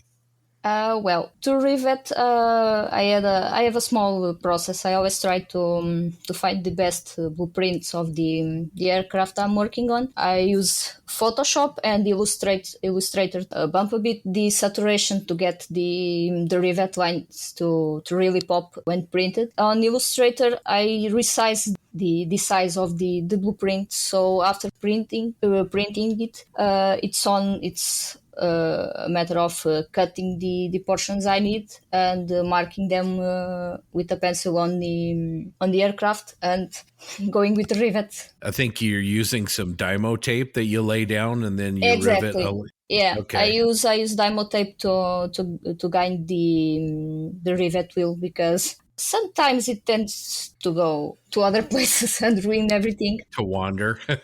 Yeah. Part of that process that I'd never seen before is after you've got the rivets down, it looks like you take like an eraser to kind of clean up the edges of the rivets. The eraser is to erase the pencil marks only. It's not. Not to smooth the rivets down. Yeah, sometimes if the rivets are a bit higher on the plastic, I sand them a bit, but usually it's not needed. Yeah, it looks really good. The picture that I'm really stuck on is the one that you've stacked the original photo on top with the diorama underneath. And it looks, I mean, it's like bang on. You got the Tankraft rod there. You have the oil stains, the oil drip pan, the texture in the floor. And again, the figures posed, it's like perfect. And it's really inspiring. And I think it's so cool. One of the things you mentioned before, and kudos to your, you have an awesome boyfriend. The figure, 3D sculpt, and then your painting of him is really well done too. Just overall fantastic. And then I love the color photo that you've done with the black background. Again, with the yellow and the OD and the contrast with the white floor. It just really sets a nice scene, and it's totally beat up. I really love it, and it's even more impressive than it's in 70-second scale. So I can't wait for the next one, essentially. Well, right now I'm trying to finish the Iwo Jima L build. Mm-hmm. I had some small issues with some stuff. I'm trying to make the flame, getting out the flamethrower. Oh, yeah, okay. But with LEDs. Oh, very cool. So it has been hard to get that thing done. I think I finally managed to successfully do that. Right now I'm waiting for my boyfriend to finish the 3 Japanese soldiers that will be on the tunnel. Yeah. And I hope to finish it on the next month, because I think it happens with every modeler. We get to a point that we start to can't even look at the project. Yeah. Because it's been so long and too many stuff not going smooth as I wanted. Yeah. And I'm getting a bit impatient with that, but I'm trying to not think too much about that. Been busy with a small commission, and it helps clear my head and not thinking so much about the scale of the project as around 20 figures in 1:72 scale. It's something that is going to drive me crazy to paint all those figures. Yeah. So, you're talking about little dioramas. Have you considered doing something like a water diorama, maybe the LVT coming out of, out of the ocean? Or what are your thoughts on that? Do you think you'll do that in the future? I want to do a one underwater scene with a Japanese plane that's on the bottom of the ocean. Oh, nice. But I'm not comfortable yet to work with such amount of epoxy resin. Yeah. But it's something that I really want to do. The LVT, it's a secret project that I can't talk much about. It has a part of the ocean. Very nice. But it's not coming out of the water. It's just a bit of a beach, let's say. Small beach. And on the future to be pairing with another diorama. But first the the LVT needs to come out to start working on the other part. Yeah, I will, since we're on the topic of the LVT, I will mention that the 72nd scale tracks that you designed and printed, they are absolutely fantastic. I think that from an armor modeler's perspective, the LVT tracks are the most frustrating tracks I think in the entire inventory of armored vehicles, and you have them modeled them really crisp in 72nd scale. They're difficult in 35th. I can't imagine 72nd. So again, I think you're just pushing the bounds of what can be done in the scale with that. And I know certainly a lot of people wouldn't mind buying them. They are gorgeous. Yeah, it's trying to push the scale to the limits. It's my let's say my guideline on every model I work, trying to maximize the possibilities on the scale. And the tracks, I guess it's another scale modeler problem. The dragon tracks, the vinyl stuff, it's horrible. Yeah, those things are a nightmare. Yeah, in 1:72 scale, it's even worse. I used on the Kami from Dragon, and I said, well, I will not touch on vinyl tracks anymore. And with the LVT and the Sherman builds on this year, well, I'm going to try to make the tracks on CAD and then 3D printing them. At that time, I had no idea it was going to work or not. It was, well, let's give it a try and see if this work or not. That's awesome. So going back to your modeling, I think you've really done a great job with a lot of your techniques, whether it be wearing away finished paint, adding pigments. But when you take a step back, what technique do you enjoy the most? What do you think you're strongest at? I think on the oil stuff.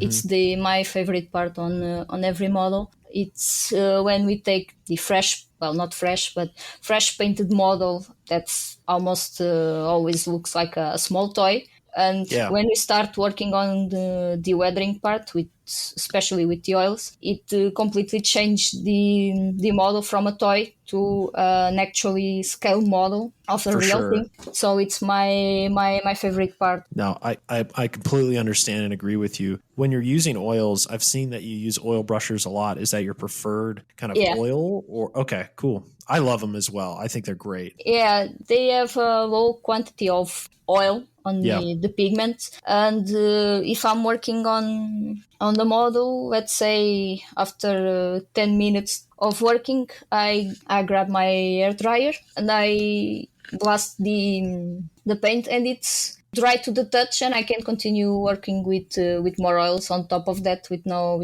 problem. Yeah, for sure. And their colors are great too. I'll throw out there, I love Starship Filth. What colors do you find yourself using the most when adding contrast? I was fan of Starship Filth on the beginning. Then I discovered the Starship Sludge Bay. Yeah. Right now it's one of my favorite colors to boost the contrast, especially on pin wash. It's my favorite color. That's awesome. I don't think I have that color, so I will have to look into it. Yeah, you really need to get that color. Yeah, for sure. Maybe looking at this question from another angle, talk about oils and the technique and really using it and doing well at creating contrast. If you had to pick a technique where you'd love to maybe get better at or, just mature in. I think getting better on the paint chipping technique, especially the trying to replicate how real chipping happens. It's something that I tried to replicate on the P47, and soon I'm going to do the same on another Fokker Wolf. Well, getting back where I was 3 years ago, I'm going to replicate the same model, but now 3 years after after getting back on the hobby, to see how much I improved on these 3 years. And the paint chipping, it's something that I really want to try some stuff and see if I can get the result I'm hoping for. Nice. No, I'm with you. Chip paint is always a challenge, and unless you're Uncle Night Shift, I feel like it's difficult for everyone else. He's a wizard.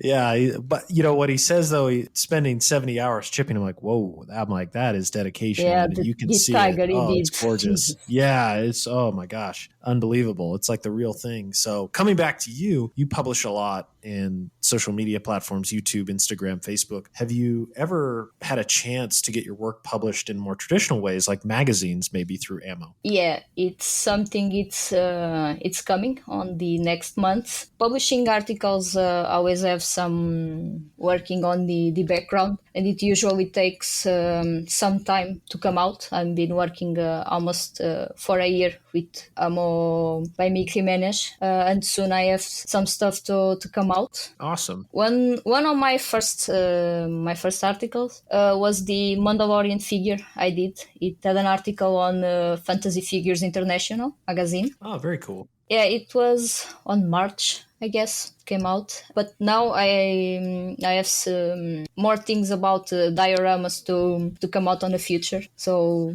I think you will need to check them. So I wanted to talk about some of your other builds that I really, really like. So I wanted to start with some of my favorites of your work are maybe some of your more artistic ones. Like I really like the wolves, and I want to get back to that one in a minute. But you did an Assassin's Creed figure, and I think it's just beautiful. Can you talk about painting that? Which one of them? The main character, I think. Ezio. Yes. Well, to get a bit of background, it's those collections we get where we buy journals and newspapers and Oh, like a newsstand or a bookstore? yeah, it's those collections that get out weekly on that shops. Well, on Assassin's Creed team, there's almost nothing of figures available from the most common figures brands, and I played the game since 2009, and I never missed one since then. And I really wanted to have some figures of the game. I saw that that collection was my best way to have something. And when I got the first figure, I got really disappointing on the paint shop. It's really basic paint job. And then it was around €2 the first figure, and I bought a second one to try to remove the paint to see if it was possible, and then repainting the old figure. I got lucky with the paint removing. It was done. I soaked the figure in alcohol like 20 minutes. The paint came off. I have no idea what kind of paint it was, but it came out in chunks, so you have an idea how thick the paint was. Then repainting the old figure, making a small base for it, so it fits with the pose the figure is done. Yeah, I also really like on both your Mandalorian figure and on that Assassin's Creed figure. I love how you're bringing almost a vehicle weathering approach, like the one Assassin's Creed figure where he's walking through the snow. You've got snow up on his boots, and the Mandalorian one, you've got dust up on his boots, even though the top of his armor is quite shiny. I really like the way you do that. Yeah, I'm a big fan of Mandalorian. My boyfriend offered to buy the figure and then print it to me on the Christmas. Well, I took the challenge. I never done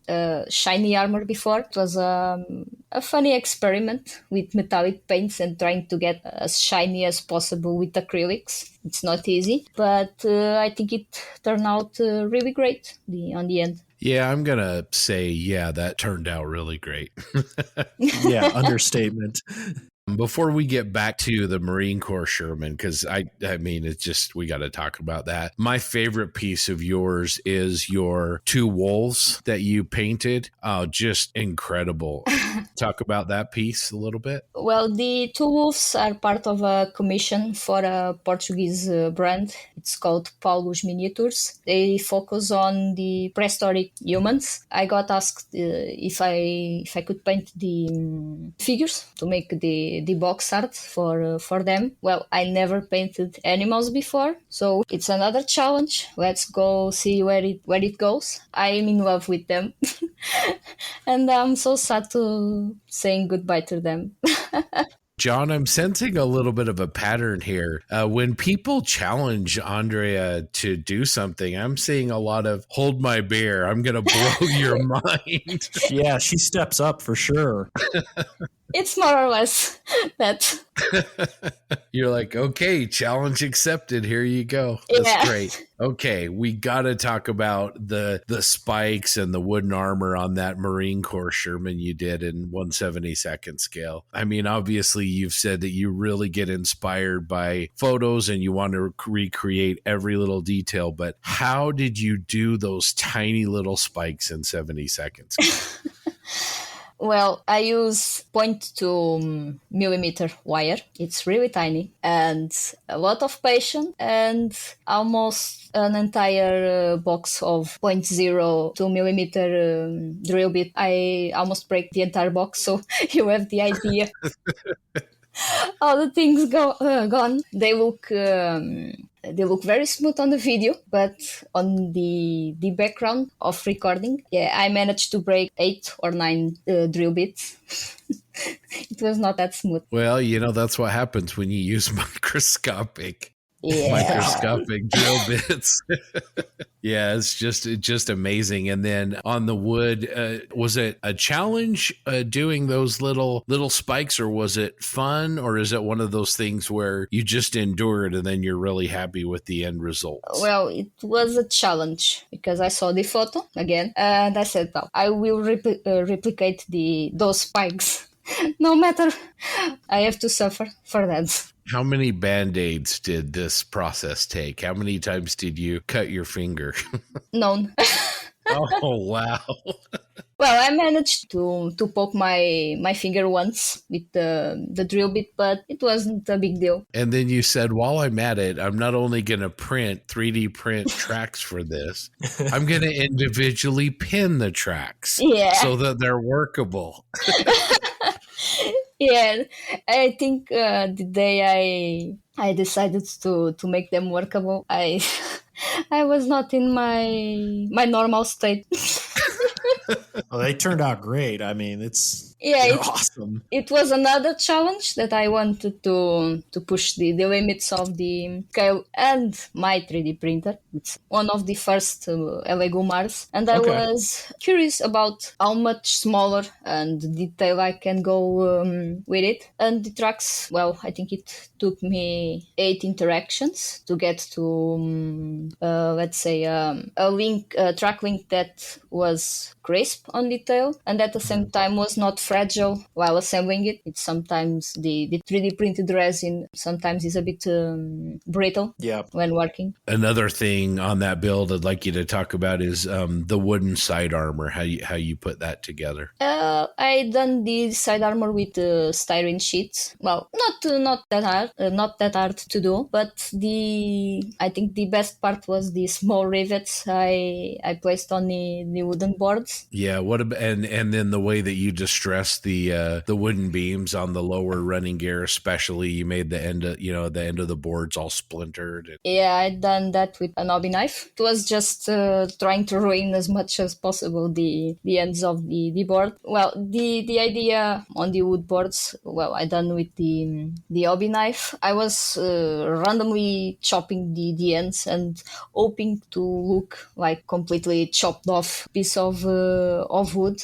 Yeah, and then the piece de resistance is just your hand painted wood grain finish. I mean, what's your approach to hand painting wood grain again in 1/72nd scale, because it's beautiful? Well, it's on one of the videos to come. I wanted to try with the oil brushes to try to paint the wood grain, but in the end, I'm not that happy with the wood grain. I think it was too big for the scale, but the idea it was to at least be seen underneath the camouflage and on all the weathering that I was going to put on top of the tank. So I'm not totally happy, but well, it's there. Well, I think it's amazing, but we're always, I guess, our own worst critic. We're always trying to improve. What was your favorite part of that build? I mean, what did you learn the most or enjoy the most about building that Sherman? I think the old build taught me many stuff. Like I said, I'm not armor modeler as much as I work on the. I'm raising my hand here. I'm gonna call bullcrap. You are an armor modeler. Well, I built armor models. They usually came out great, but I'm most comfortable on working on planes. John? I'm just saying, stay away from armor. You're too good for all of us, average modelers. But no, I think you're an all around great modeler. I mean, your fantasy, sci-fi. I actually was just looking through your page and I see the dragon that you posted with the little figurine on it.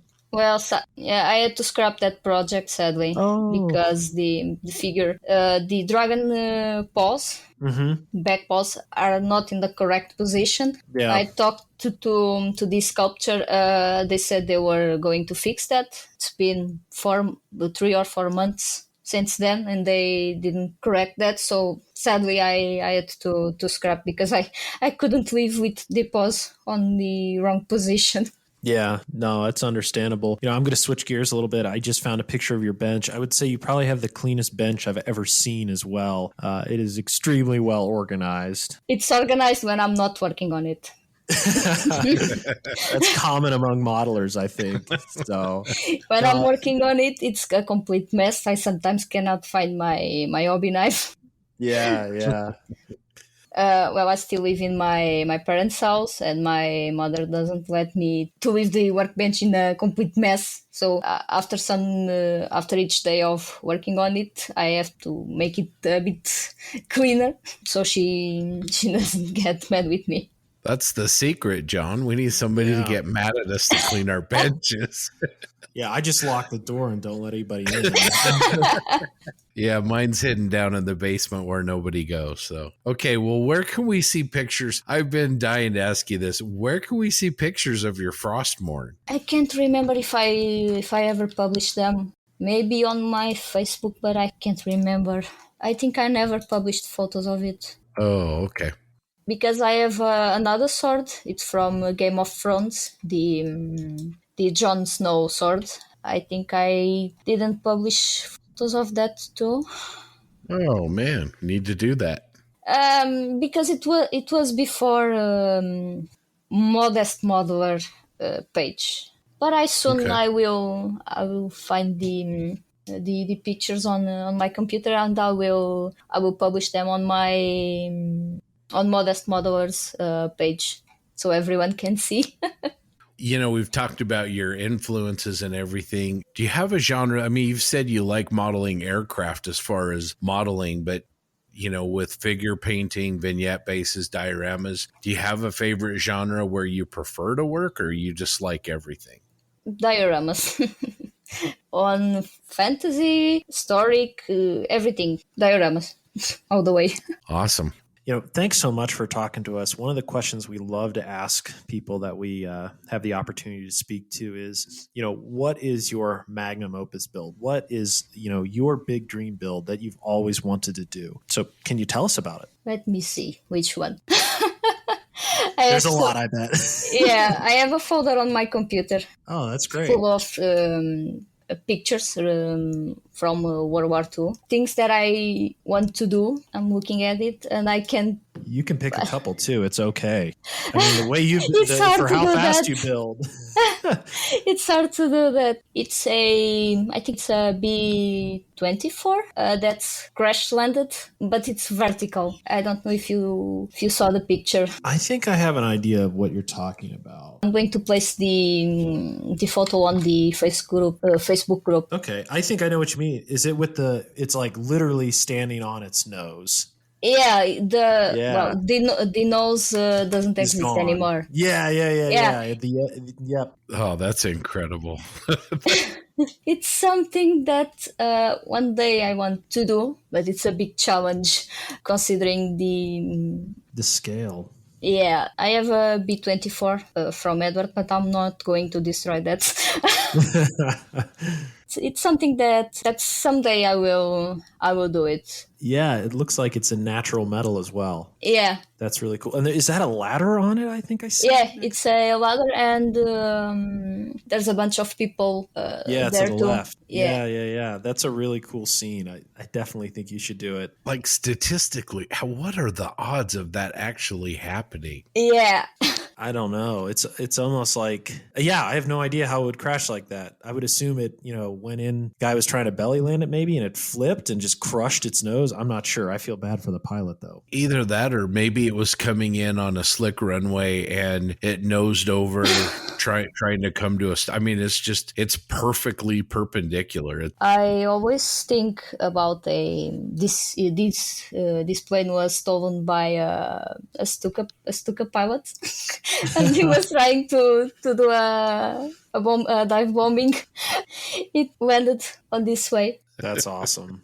That's a great choice. I have a bunch of planes crash landed on beaches. For example, P-40. There's a famous spit on the beaches. I think it's around one of the D-Day beaches. There's a spit crash. Exactly. Yep. I have the colored photo of that. No, I love your approach to modeling. I think the diorama side is incredibly fascinating to me and something that I really want to do more. And you certainly nail it from an execution standpoint, but then also just from a storytelling, picking that photograph, bringing it to scale, and really adding life to it. And again, I keep going back to the P-47 because I love it so much. Yeah, it's my favorite build. Oh, it's so good. Like the little details, not only the layout on the composition, but as you start to look at, the oil drips and the weathering on the aircraft itself, it's really inspiring. Yeah, it's a build that when I finished it was shared a couple times on some groups, so I think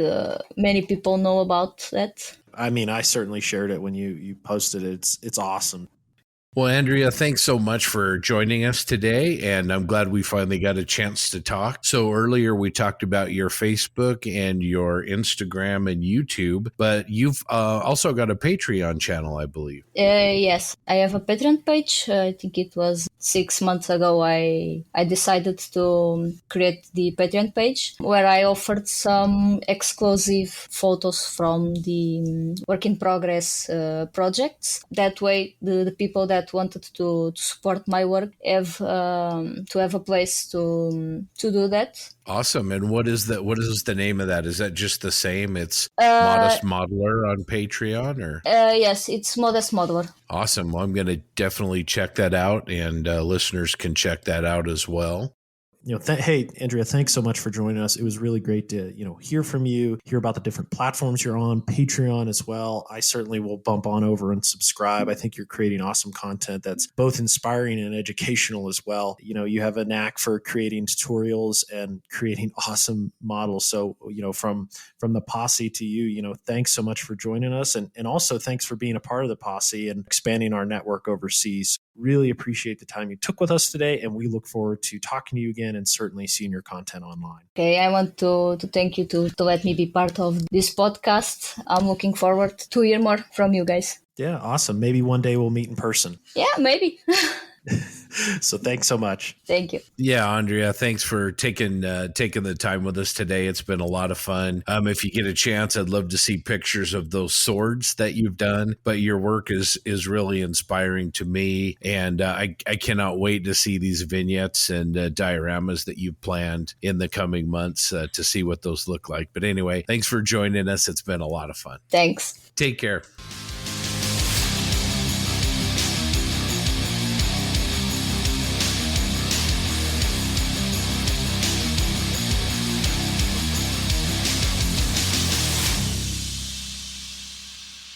Well, that interview was a pure blast. Andreia is a wonderful person, and her work is really inspirational. Yeah, she was, man. It was so much fun to talk with her. John and I had a blast. She's got so much personality and passion. I think, John, what I enjoyed the most from talking to her was it doesn't matter what challenge it is, she's not going to take no for an answer. Oh, for sure. I mean, she talks about everything, trying to recreate that scene perfectly. And the one model that I love that sticks out is the P-47. I mean, getting down to pattern of the floor, the stains, the figure that she had her boyfriend 3D model, and then also the paint job and distressing it, anything and everything about her scale modeling I really enjoy. And she just posted a bunch of pictures from a class that she taught on groundwork. So I thought that was awesome and really inspiring work. And I love the little scenes that she creates. Yeah, and workable 1/72nd scale Sherman tracks. I mean, get on that level, Ivan. Can you flex that hard?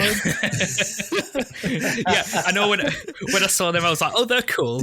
Oh, the 1/72nd. You know what I think we really need for this as we like start leading us out, like the sound of a campfire and maybe somebody strumming a guitar in the background. Well, that'll do it for this Triple P episode. That will do it for this Triple P episode. And again, thanks, Jim, for joining us. We always love hanging out with you. It's always a pleasure. Thanks so much for joining us. We love hearing from everyone, and we look forward to talking to you again in 2 weeks. And episode 36 will feature an interview with armor researcher and legend, Sir Hilary Doyle. So until then, live well, be safe, and most of all, build models. Bring us home, Jim. Yeehaw! Yeah. Yeah, good show. Shades of Blazing Saddles there, Jim. Very nice.